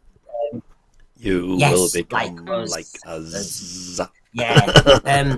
Here you've got, Duncan saying the Time Lord Victorious should have involved the Valiant. Oh, God. Sonny Waffles is disagreeing. He did not kidnap them. Well, he took off. He didn't allow them to leave the TARDIS. Yeah. Yeah. You're not allowed. I mean, there was no consent, Sonny. Hello. No consent. Rachel? I was going to say, I don't think it's dark, really. But if you had to put a sort of stamp on it. Maybe Brain of Morbius, The Deadly Assassin, and even the ending of Earthshock. So, Planet Yeah. of Evil. Yeah. Pyramids of Mars. I yeah. think the Deadly Assassin definitely had that Phantom of the Opera, and in the basement that was very dark. I mean, the skeleton and the flesh and all that stuff. I mean, that was fab. By the way, I notice what I'm don't. I saying? don't think I it's love too it. dark. No, the Edge of Destruction, says JWC, stabbing with scissors and the general paranoia. That was Keys of Marinus. That's But pretty I dark think- as well. I think it was a I actually story. think I brought this up though when my first time on this show. Doctor Who is perfect whenever it takes it right up to the line. I don't think it's ever crossed the line, but it has went up to that line a few times, and some of those moments are the best of the entire show. There have been questionable Yeah, moments. like what's on the screen right now. Yeah. Hmm. So, for example, so now there's a few here that none of us have mentioned, and neither has a thread. That doesn't mean we're right or wrong. It's interesting, isn't it? Yes, we all know about the twin dilemma, so I'll just reference that. The bit in the Forest of the Dead where Donna blinks and her kids disappear. I mean, I suppose midnight, Yeah. the Doctor being carried away, almost being thrown off. That was quite. I have to say, and I remember Hugh talking about that recently, but to see somebody's voice taken away from them, I thought was quite impactful. I don't know if it's dark, but I think it really, really hit home. Now, a lot of people, when they were reacting to this question, were mentioning a New Who story in particular. And it was a Cybermen one, when basically, when they kept saying, "Don't cremate me," because, so you've got the Master. Oh, I mean, look at this. Everyone turning into the Master at the end of time. I mean, I don't know if it's dark. It was just a little bit disturbing. Weird, isn't it? It was weird that all these women in skirts looked like John Sim. It was like, what the hell's going on? John Sim had a busy day. Yeah. It all comes back to, I think we all need those kind of moments in this show. Yeah, it's lacking that at the moment, isn't it? Yeah. I think he's deliberately gone a different direction. He's like, well, he's a captured individual, RTD. There's no question about that. But he seems to feel that scaring kids is completely unacceptable now. But it's not. It's that safe space, you see. Safe space. Exactly. And, having that, that jump scare and that hiding behind the sofa, that's healthy. There's nothing wrong with that, and, they get over it. They talk to their mates in the playground the next day at school about it, like we all did. It's needed. But if you're not going to do monsters and scary moments in Doctor Who, you might as well just pack up and not do Doctor Who. Go and do something else. Well, look at some Exactly. of these. The Seeds of Doom. I mean, honestly, that moment when the man is turned into a crinoid. I mean, he was tied to the bed. He was trapped. It was blooming awful. And then he's getting fed up. It was awful. It's Hammer House. It's of the Horrors, island though. of Dr. Pure Moreau. body horror. Yeah. The cannibals and the acid bath in Vengeance on Varos. Sutek burning Namin at the end of episode 1. And then Adric and Bill Potts' death. And there's some really fascinating ones because I didn't. And of course, depending on what your era, Sarah Kingdom. I mean, that great time effect. We had it with the Borad as well, didn't you? And you also had it in City of Death. I mean, Kerensky, bless. Go and sort that chicken out. And then, Katerina, the Weeping Angel. But I forgot all about Danny Pink as a Cyberman. Oh. And this person said... I even forgot you existed. Yeah. He's in Amandaland now, being one of the most disturbing things in Doctor Who. Not sure about some of the ideas in the episode, though, full stop. And that was the cremation bit as well. Wow. I mean, and so many people mentioned Dark Water. And it was the cremation. It was that cremation bit. And that came across the most to me. And I thought, you know what? I've even blanked that. I can't even remember even that line. The thing is, even though that episode does have some questionable moments in it, but the core concept of basically the rain turning the dead into Cybermen and Cybermen coming, that concept alone Oh my god, that would make a very good novel. I'll never forgive them though for what they did to the Brigadier in that story. Yeah. That Yeah, still yeah, irks me yes. today. It Yeah. You know? didn't. That didn't need to be done. No. But No. this is Not when at it gets. This is when you go. Why do we need fans who get involved? Because this obsession with the Brigadier. You know how many stories I researched in. Oh, the Brigadier was going to be in Hand of Fear. The Brigadier was going to and die. The Brigadier was going to be in this and die. And you think, oh, look, just stop it. David Harden, I think the Fifth Doctor killing Chameleon. I have to say, I referenced that the other day, and I actually didn't like that scene. And I didn't. I mean, poor Chameleon. I didn't think he deserved that. And yeah, that seemed very harsh to me what he did then, because I thought the Doctor always came across as in the Visitation. Remember the Fifth Doctor and Nyssa had a love-in about that android. Oh, that amazing android. And he always, admired technology. And then he just blasts Chameleon to pieces. Very strange. Yeah, and basically euthanize. Yeah. Very dark. I agree with that. Thomas McCarthy, I think Talons of Wen-Chian with Tom will be scary for the kids. It's that generation Tomb of the Cybermen. I'm trying to think what scared me to death, but I always mention Sea Devils and stuff. That's not dark. That's just scary. I think Caves of Androzani had it almost went over because you had the sexual dynamics bit. Oh, yeah. That's creepy. That's what I mean. Yeah. It's just, you almost felt as though Perry was in danger if the Doctor wasn't there.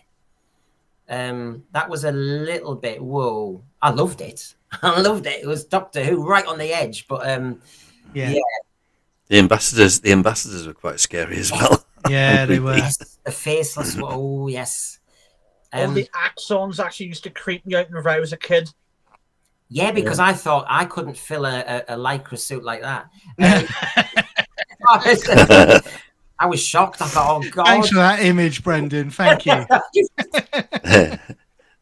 that dangly thing as well, when it was looking around. Do you remember? Dad, when do I grow up? No, I was just. Actually, no, what needs to come back? The jail guards from the Free Doctors. Blah blah blah blah blah blah. I love those. They're lovely. They are. I loved. They weren't dark. They were just lovely. Yeah. They're brilliant. They're just proper 70s Doctor. Yeah. I still think that, and I'm on record, I'm not watching the new series of Doctor Who, but I wouldn't be surprised if he tries flinging Omega or someone like that into the series as a desperation, as an ace card. Have you seen the latest trailer? And there is one shot. I've got the shot. I haven't had time to put it on, but he's got a kind of half, it looks not metallic, but it's a little bit like, and there's an eye, and he's in this chamber. Now, I don't want the Arc of Infinity Rice Krispies Omega back. Imagine that on Ncuti. It's what you call a serial show. Oh, he's back again. Oh God, he's in overalls. He means business this time. I do think we are gonna get a big Time Lord back this season, whether it be Omega, the Rani, the Master. Rassilon. One of them's gonna come back. Yeah. Ryan, remember what I said at the beginning? He said there were 3 massive spoilers. And he said the killer spoiler is episode 3. Episode 3 is the well. So they obviously go down to a kind of mine or a tomb or something. And I think with all this nonsense... Rassilon? Yeah. Rassilon. I mean... He's still out there, isn't he? Because that's established he cleared off in... I think Omega, unfortunately, I don't want them back, but I think Omega is an easy one for them because he did just... His Rice Krispies burned in Amsterdam, and then he just disappeared into the ether. And I think he could have been on the fringe of Wild Blue Yonder when he threw the salt on the floor, and he's just come back, and his Rice Krispies have turned into a flan. So what you're saying is they missed a trick there. They missed a trick there, Brendan, where at the edge of the universe, where there's the salt, suddenly from the other side, you just see a Rice Krispie box slide across the floor. Snap, crackle, and pop are back. Yeah, they're all Omega. Yeah, they could have been in the Goblin song. Anyway, we jest too much. Here we go. Doctor Who's Russell T Davies reveals the challenge, darling, with the new season as he changes as the essential part of the show. Now, has anyone read this article? Do you know what the essential part of the show? So it's not Doctor Who. Is that the essential part? Yeah. I'm trying to make the soap opera. Essential part. It's soap opera. Anybody Yeah. got any guesses? That's the essential part.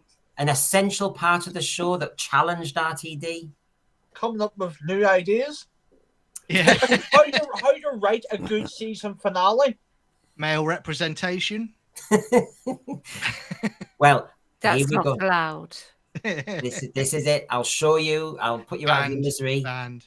He's revealed a particular dear. challenge with the show's new season, right? Right, here it is. He's explained that Belinda is a companion desperate to get home. Oh my gosh. I know. So original. I know. And so here we go. This is it. It gives Belinda something to spark up against the Doctor wanting to get home. She's not in love with his life or with the TARDIS, but the whole thing works because, of course, she starts to enjoy it. She thinks they're wonderful, and eventually she admits it. But it's a different kind of buzz. It stretches different muscles. It's a performance thing. Janet Fielding did it brilliant with Tegan. I feel like the luckiest person in the world, says Verada Sethu. It's such an honor to be part of the Whoniverse, blah, blah, blah. So his challenge, right, in essence, was trying to prevent her getting home for 8 episodes. So he felt challenged, was our friend RTD, of writing 7 episodes without her getting to Earth. How many seasons of Doctor Who did they just go out there and explore? How many times in the past were we on Earth? Ignore the exiled period. Rachel? Well, I will say this. He doesn't really deviate from Earth stories. So maybe it is a challenge for him to keep her away from Earth. Just Well, look at throwing that. out there. Rachel, Wild card, Rachel, look at that devil I second. am. Look at that second paragraph of his. He goes, of course, the challenge was keeping the TARDIS away from modern day Earth, where he can't mention trans, he can't mention race, he can't mention all these things. Oh, it's You mean doing my he's head in. actually got to tell a story? Yeah, he had to. Wow. If I was travelling with a Gatwa, I would say, yes, I want to get home. Get me home quick. It doesn't mean that he's going to be going into 20th century Earth, where he's going to be in the Queen Vic the whole time, or that's coming because you've already shown clips of what he's going to do anyway. So he's gonna. I mean, again, he'll be in modern day Earth. I think he's talking rubbish here, and Yeah, he's trying to throw people the wrong way. Is there not a clip where 2007. Belinda is asking a kid what year is it? It's Yes. 2007. Yeah. That's modern Yeah. day Earth. Well, maybe he just touched it for a second because he was challenged, you see, and maybe he failed. Sometimes I know with kids at school, they're challenged and sometimes they fail on that task, and he just slips into modern day Earth for a second. Hold on a minute. If we arrive in London in New Year's Eve 2007, I wonder if they're going to have anything to say about, oh yeah, we just dealt with the Arachnos there, Yeah. Or was it the Yeah. Arachnos, or was it been the... Am I right in that? Was it that or no? I don't. Anyways, I think also sort of when he talks about you had there where he's saying about you should always go back to modern day Earth. Well, when you look at the classic series as well, take the Third Doctor's era to the side, but every time the Doctor turned up, he would do the story and he'd face the baddies and he'd move on. There wasn't some big cultural statement that was made in each story particularly, No. or if there was, it was very subtle. But you talked earlier about Attack of the Cybermen.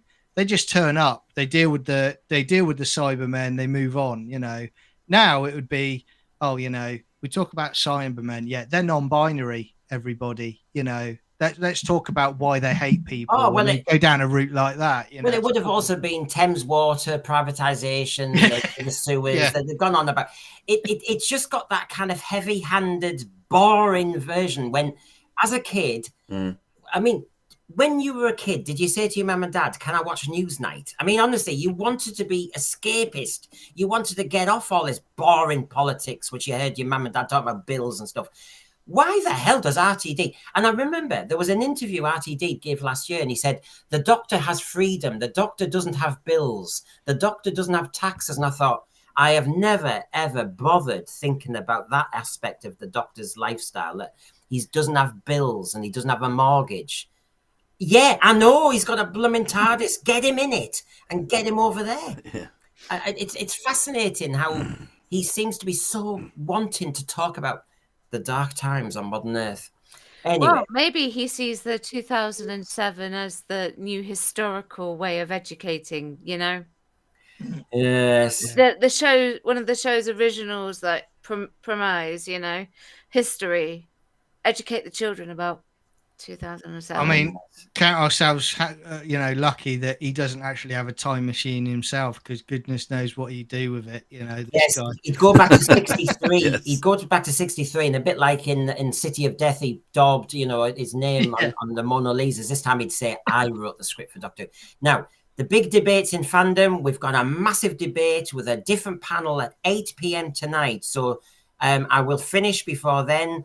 A new panel, who's to blame for the current state of Doctor Who? But the BBC get it in the neck, my God. So you can't go anywhere. Get to the loo, get back, get a drink, all the rest of it. Now, we ain't finished on here either. My God, I'm going to zoom through to this. We've mentioned it, but there's theories out there, and those posters are so funny to look at. So here we go on season 2 countdown. 100, 99, 98, 97, 96, 95, 94, 93, 92,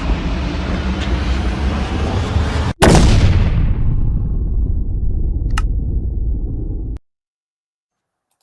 Yeah, get subscribing, you little devils. You're watching this for free. There's only been football on the telly and stuff like that. Away, get subscribing. Give us a like. Send us a message, cheeky devils. And don't forget to use the notify button as well. That's don't miss really out. important. So what happens when the countdown gets down to the start of season 2? Does it all self-destruct, or I go on do you holiday actually then. watch? Go away then. So this is the poster that everybody was asking me about earlier, and it is illegal, upskirting, and it's tantamount to just a very dodgy angle. I have to say, I think I don't know what they're trying to sell me here. She's not wearing a skirt though. She isn't, but it's still an awkward angle. It's what are they trying? My point was, what are they trying to say about this season of Doctor Who? That he's got big feet. What the hell is it? Go to Clark's, get some good shoes. What is it saying? I noticed they've got flares on. Yeah. Oh well, so we're back to the 70s then. But like we said about the TARDIS, in the other shots as well, the TARDIS is in the distance and those two are silhouetted. Now, of course, you get them. I mean, right. And he's reaching out his hand. I suppose I can't knock it too much in the way that he's leading. Oh, my God, the Doctor's leading. But apart from that, she's not taking his hand because, of course, she's now suddenly apparently discovering that she does like traveling. What you've got in the TARDIS, if you look carefully, you've actually got the real Doctor about to shut the door and take off. Just leave him there on that asteroid. I wonder if that's where he was going to take all those terrible white supremacists from Dot and Bubble and put them on that planet that was about to blow up. Because honestly, that was a very strange invitation. But okay, so we've got a very magma planet. We've got some of the fans are saying, "Oh, look at that logo." Well, it's the same. It's just a different color. I mean, I can do that on my software. It's not the worst poster I've seen. It isn't, because It's not a great it's not. poster, though. It Makes doesn't. no sense whatsoever. It doesn't tell me anything. I'm about sorry. the Look how up-and-coming season. photoshopped he looks. There's no tears. He looks bald there. He looks bald, doesn't he? Yeah, it's the angle, that, isn't it? It's very airbrushed. yeah, Photo- he's a young actor. It's shocking he needs that. Oh, he doesn't need it. You just look at him, and skin has texture, but I don't know. It's just It doesn't look like him there, Rachel. no, I it think doesn't. It looks like some sort of 60-year-old man who's forgot his top hat. To be honest with Like, you, of a guy that doesn't have hair like myself. Look, you can see the receding hairline. yeah, it's not the best angle for him. I must admit, they didn't do him any favors. But this is the competition. That's better though. Well, with this one, still makes me shiver. Yeah, I know, but it's better. Well, that was for Flux. There's Bill Potts being saved because she was. Did you know she's gay? Well, I had to. What?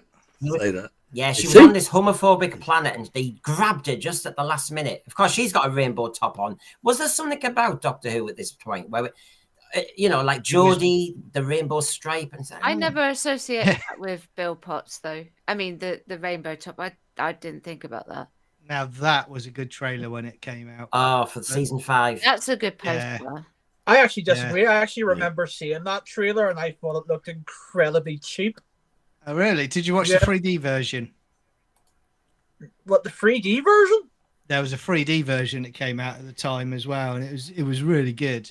Oh, I didn't even remember. I just remember seeing it on TV. I was like, the frig is that? Yeah. But to be fair, though, at that time, I did not start off liking Matt Smith at all. In hindsight, I love his era, but at the time, I was like, nope, switching this off. I've just done the 11th hour again recently, and I had an absolute blast. And if I could travel back, to my 2010 self and say to him, enjoy this while you can. Yeah. Well, just before we move on, whatever posters you look at, look, whether they're beautifully painted or anything, I just think that just looks like I'm getting attacked by a colouring book. I just start to think, I thought Doctor Who was supposed to be this kind of get them behind the sofa kind of drama. And they're too bright, they're too brash, they're too colourful. It's all rainbow. And I mean, rainbow was zippy. It's all very CBBS. I can imagine, was it with Lala? What were they called? The I forgot, Teletubbies. It's almost like Teletubby land. There's a serious lack of any monsters in any of these posters as well. Yeah. Ironically, yes, the Teletubbies would fit in the current iteration of Doctor Who as villains. They would actually be monsters that would fit the universe. Yeah. But do you remember we used to have posters like this, or artwork like this, which used to show the Doctor Who stories. That was more exciting in the Radio Times when you saw that. The trouble is, Jeremy, I agree with you.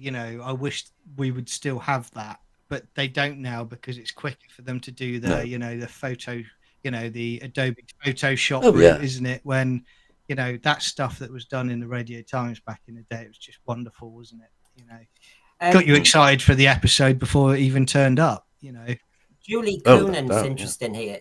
Isn't all these posters? Isn't it because they're getting carried away with CGI or whatever it is? So in other words, what they're left with is this surreal kind of hyper color version of anything. I mean, Flux to me was just a rainbow universe. It was mad. That poster was crazy.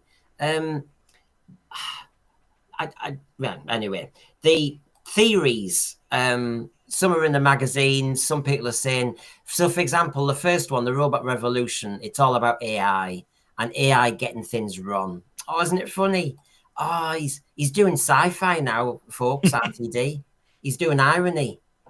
Getting what wrong exactly? What stuff that he doesn't agree with that is actually correct? Well, she's named after a star, Belinda Chandra.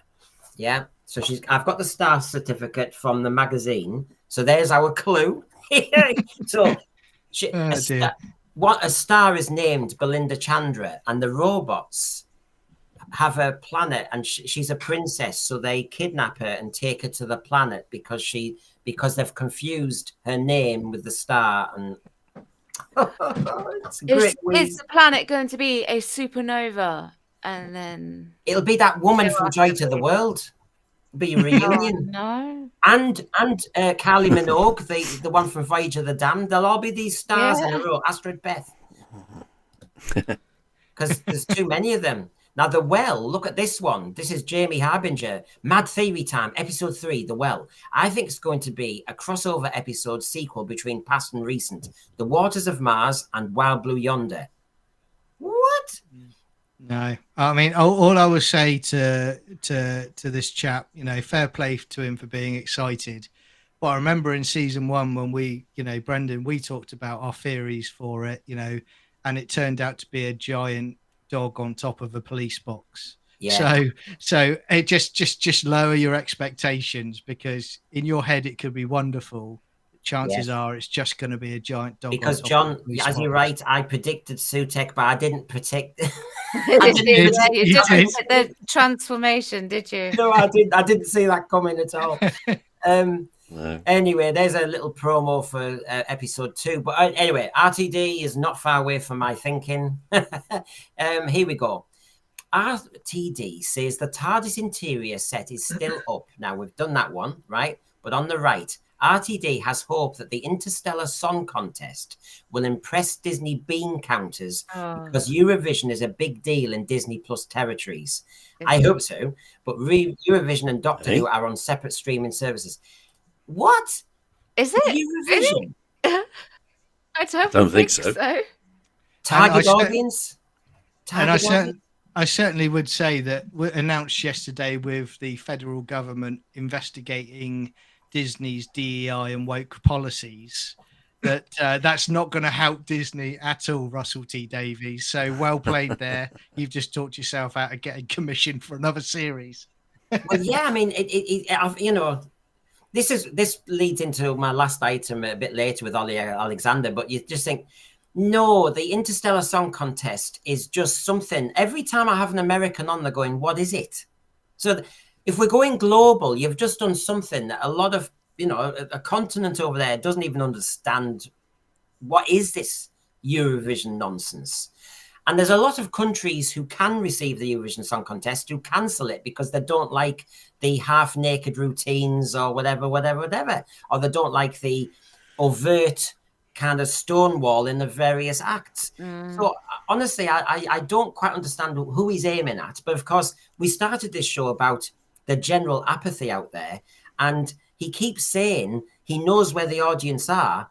And I keep thinking he just keeps missing. So he's another mishit. But isn't it going to be funny? He's got Rylan from Supermarket Sweep on it. I mean, sorry, I love Rylan. I didn't mean to laugh. No, I know. He's funny. Remember what I said at the beginning about the fact that, when they were talking at the time that, Paul Daniels is the next Doctor and it would become a joke. We're now at this point right now with the casting that we were then. He has gone full circle with Doctor Who. He brought it back. Now he's tanking it. It's not making any sense what he's doing. And to be honest, the only sense I can see is he seems to repeat in his formula from before. So when he did Big Brother and Weakest Link, he's doing Eurovision Song Contest. The Dot and Bubble all white cast, he's now got one where it's an all black cast. So he's trying to do mirror imaging. He's trying to do stuff like that. For every Space Babies, you'll get a stupid Robot Revolution story. He's not very good at episode 1s, is he? They tend to be light and frothy and run around a lot. He has this idea that the season has to have lots of kind of lightness about it. And you think, no, it's the opposite, actually.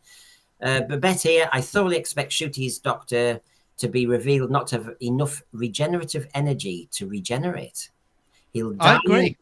He'll die in Tennant's arms, then Tennant will resume lead. Oh, no. Oh, no. Oh. Well, I said, do you remember when we did the season 1 review and you had that comment in the Jinx Monsoon episode where he said he was something like, I'm paraphrasing, he was half the man that he was because of the bi-generation. He actually says that in the episode. And my thought always was there's going to have to be a point where they reintegrate. So I can see something like that happening at the end. But, worst case scenario, how's it going to happen? Is he going to have to eat him or something? John, you've just given me, we always remember the last lines of every regeneration of some, the moment has been prepared for and all that stuff. But Ncuti's last words are, oh, that's where my trousers were. I mean, he gets his trousers back.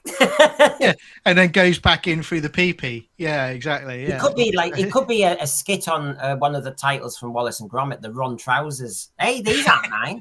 I don't know. Do we think David Tennant will be back for the very last episode, and that's how it will work? And then David Tennant nips into the TARDIS. You know what? I think you're right, Jeremy. I think I think he's going to be back, and I think this is how much of a bubble they're in, because they still see Tennant as being a massive draw when now his stock has fallen massively, but they will still see he's a massive draw to it. So I can see him turning up in the end, regardless of what RTD said. What was it before about he went off to a planet and tripped over and died or whatever? He's just not on top of it. He's just not. I mean, he doesn't have to watch YouTube streams or anything, but he's not on top of the thinking. And I have to say, David Tennant's star has fallen quite quickly. Actually, it's quite shocking what's happened. It's all down to politics. It's sad. I don't like to see it. I'm not pleased about it. It's just, it seems a damn shame. Farsight. So he's borrowing the idea of the robots from the Girl in the Fireplace episode. Methinks. Duncan Evans. Shoot his last words. No more tears. Have you got a hanky? Have you got a hanky? Oh God. Julie Coonan. I tried to separate the actor from the role, but for me, I don't watch the episodes in the same way. I think they spent season 1 trying to break the fourth wall so many times that in the end, I'm breaking the fourth wall myself, actually thinking I'm taken out of reality all the time because you're aware of the outfit, or you're aware of something else, or you're aware of, is that the time when the actor not every actor can produce tears, so have they just painted the tears on? I'm thinking about all these other things rather than getting on with enjoying watching the blooming thing. So there you go. We've got RTD's reasoning for doing the Eurovision Song Contest. What did I say earlier on? To please the media executives, they're his audience, it's not us. That's what I mean. It's just madness. And of course, this is what we've got coming. So I hope you're all excited, everybody. Yeah, rolling. I mean, having thought about it a lot more, because we do know this is coming. I think The Well actually does seem to appeal to me more the more I think about it. The Well. It looks as though it's sci-fi. It looks as though, I know we're going to get a killer reveal and it might ruin something, but for me, I'm starting to warm to that one more. What about you, Ryan? I don't care. To be honest, I really don't care. But I will admit, like, the only one I would probably say the same, just purely because it seems like a Base Under Siege story. Yeah. That's the only reason why. Rachel, what's grabbing your eye? None of it. Can I say that? Is that allowed? I mean, closest would be The Well as well. Yeah. What about you, Jeremy? Only Wish will, because it sounds like it has possibilities of going any way, which way, whatever. Yeah. So I won't be watching it. So I don't know. What about you, John? Again, I'm not watching any of it, but I would say just from looking at that image of The Well, I would go with that. I mean, I'm pretty sure. Am I right? I mean, from the only trailer I've seen, it looks like he's going multiverse with this season. From what I've seen of it, he's definitely blurring it. Yeah, it's all very Yeah, and again, it's a few years behind the times because people are sick of the multiverse now. You know, they've done it to death with Marvel. They're trying it in other areas. It's been done. It's a quick trick to try and bring what I call variants in of the same person but a different alteration of them in another reality. Yeah, to me, if I was teaching a kid to write essays, stories, what RTD's now done is, I give them an exercise book and have to write the story on them pages, and then suddenly RTD goes, "Hold on, I don't like these pages. I've come up with an alternative book." You go, "No, that wasn't the game, mate." And it seems that some showrunners nowadays, Marvel, etc., they can't cope with the straitjacket they have been inherited. They have to reinvent. I think that's so out of order, and it's so disrespectful to every fan of each of the franchises. And you have no consequences either, because if someone dies, you just go, "Well, I'll just pluck their variant version out from the multiverse," and that's it. We'll carry on again. It's really lazy, and I think we know he's become lazy, so he's going to do it. Do you want me to cheer up or kind of maybe make it worse? But anyway, I'm going to risk it anyway. This has been doing the rounds. Who would be the replacement for Ncuti? Okay. Are you ready for this then? So, John, before we go through the list, if you had to pick the next Doctor, and we need to make it successful, and we need to make it talk to the audience, because that's how we started the show, who would you pick? That's hard for me to say at the moment. I don't really see anyone that makes me think they would be good in the role at the moment. But one thing I will say is I would never go with anyone in an article that a magazine or a newspaper has put together. Well, let's see what you think. Although I would say from the images there, the guy in the middle is a good actor, and he was in Rogue One, and he did the film where he was a drummer becoming deaf, going deaf, and he was very good. Well, I will show these in a moment. There's 13 of them. Jeremy, just from TV or movies that you've seen, and if you are away from Doctor Who, but to bring it back to something you like, who would you appoint? Michael Sheen, without a doubt. Oh no, really? Yeah, without a doubt. I wouldn't even consider anybody else, and it would be Michael Sheen. And that would even though his best mate is. I know what his politics are like, but David Tennant's politics are exactly the same. We can't have. They're in another season. You can't have David Tennant turning into Michael Sheen. Oh no! I think they could do it. But again, at the end of the day, you've got to have the script. You've got to have the writing. But I wouldn't allow Russell T Davies to be producing it, or even Mad Wolf. It would be a new production company, and it would be a refresh, reboot. You start from day one. Right. So, Rachel, go on with your acting knowledge. Who would you pick? Well, I don't know. I might throw out a bit of a wild card. Go a bit older. Steve Coogan. Okay. Well, he's played a few other characters at the moment. I mean, that's just me being wild there. I don't think he's like hugely political or anything like that. Oh, he is. Steve Coogan. Oh, is he? Oh, he's solid Labour. He is. Oh, is he? Well, I don't know. I'm just throwing it out there. Okay, Ryan, what do you reckon? Who would you pick? Sorry, just go on. No, I can't remember what I was going to say. You're going to throw a name up. No. Well, Paul Richard said Ryland Clark. You said you like Ryland Clark. Only if he's going to present it. Okay.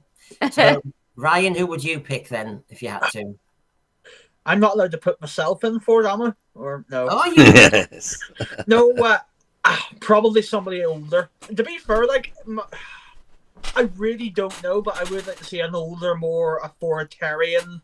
As I said, you right from the get-go, I love a doctor that can walk into a room and just basically is the master of that room. I want another doctor like that. He commands that room whenever he walks into it. Yeah. Someone that I can believe is God knows how many 1,000-year-old Time Lord at this point. I don't want to see another baby-faced idiot running around. No. Right, let's go through these then. See what you want. I was just going to say, you have to ask yourself who is the most popular actor on television at the moment, and the second most popular and the third most popular, and go for them.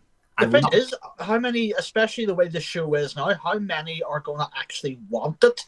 Exactly, and that's another point. Right. Let's have a look at them then, and you can give us feedback as we go. So basically, this is from an article. So you've got, is it Riz Ahmed that you said, John, you like the sound of? I like Josh O'Connor. So I'll just show you, and if anybody wants to shout up any ideas as we go. Then you got Jack Loudon. Get him off. Tennant. Yes. I mean, honestly, the media loves this, don't they? Scottish actor David Tennant has already pulled double doctor duties, playing both the 10th and the 14th incarnation. He'd be a popular choice to return for a third time. No, he would not. No. And that would probably be his outfit now as well. Yes. What's on there. I don't want David Tennant back again, really. No. We've got to protect the brand, and I mean his brand as well. He needs to protect himself. Maybe if he's in the last episode, very briefly, yeah. Anybody here? Richard Armitage would be a good one, actually. Yeah, What's he like? How does he come across? He was in. Do you remember when they did at the same time? RTD who was on? They brought back Robin Hood. Oh, and yeah. he was he the sheriff of Nottingham? No, he wasn't the sheriff. He was it Was Guy he in Gisborne? Spooks? Was he in Spooks as well? Yeah, I think he might have been Spooks as well. But he's very, very good. Yes. Well, he's a good and- actor, yeah. And he played Dawn French's love interest at the end of Vicar of Dibley as well. That's it. Yeah. That's Yeah, it. he's very good, but I think you do need to go older this time. Yeah. You know, as much as these you know, they say, oh no, you got to go young. Yeah, Well, I you see, agree. they always go for Ollie Alexander, the press, Mm. because they know that RTD, if he's still showrunner, has obviously used him in It's a Sin and that, and he tends to do that as well. But Ollie Alexander, Well- to me, too young, and And he tanked at Eurovision last year as well, where there's a bit of humble pie for him. yeah, exactly. Harris Dickinson recently was in Baby Girl opposite Nicole Kidman. You've got Richard Madden, Jamie Bell. Oh yeah, Really, Jamie Bell? I wasn't expecting Jamie Bell to be on that list. Do you know what? I covered a lesson for Jamie Bell. I'm going for Jamie Bell. I will now pick Jamie Bell. I want a Northerner again. I want Jamie Bell from Billingham.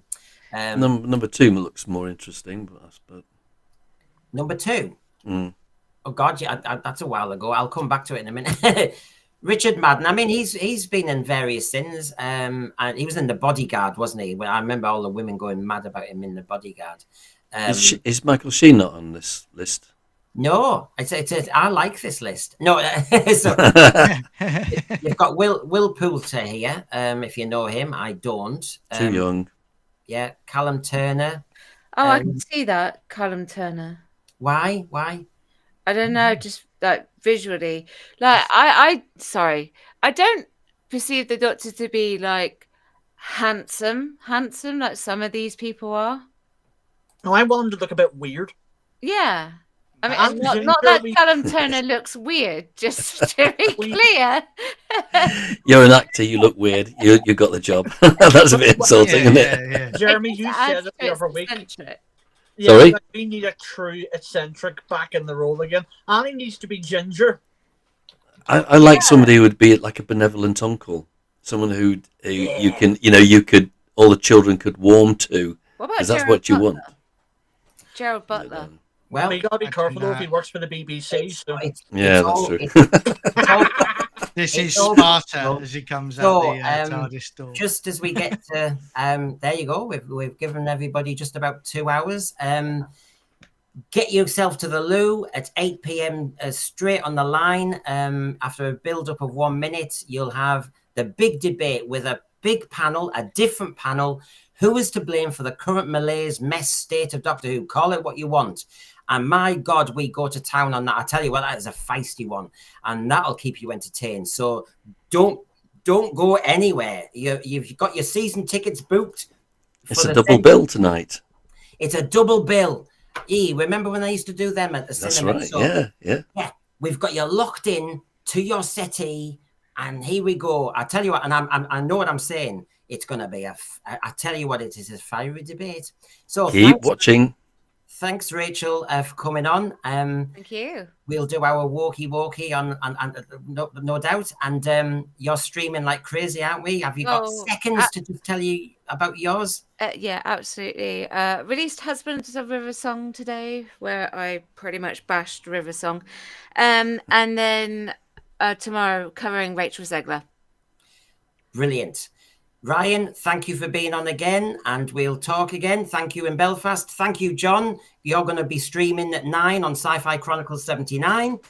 Yep, thank you. Yep. Yeah, it's been And great Stargate. being on. Thanks, guys. And yeah, we're doing a Stargate SG1 watch along weekly. So looking forward to that. But I'll make sure I'll be dipping into Sense Sphere as well. I can do two things at once.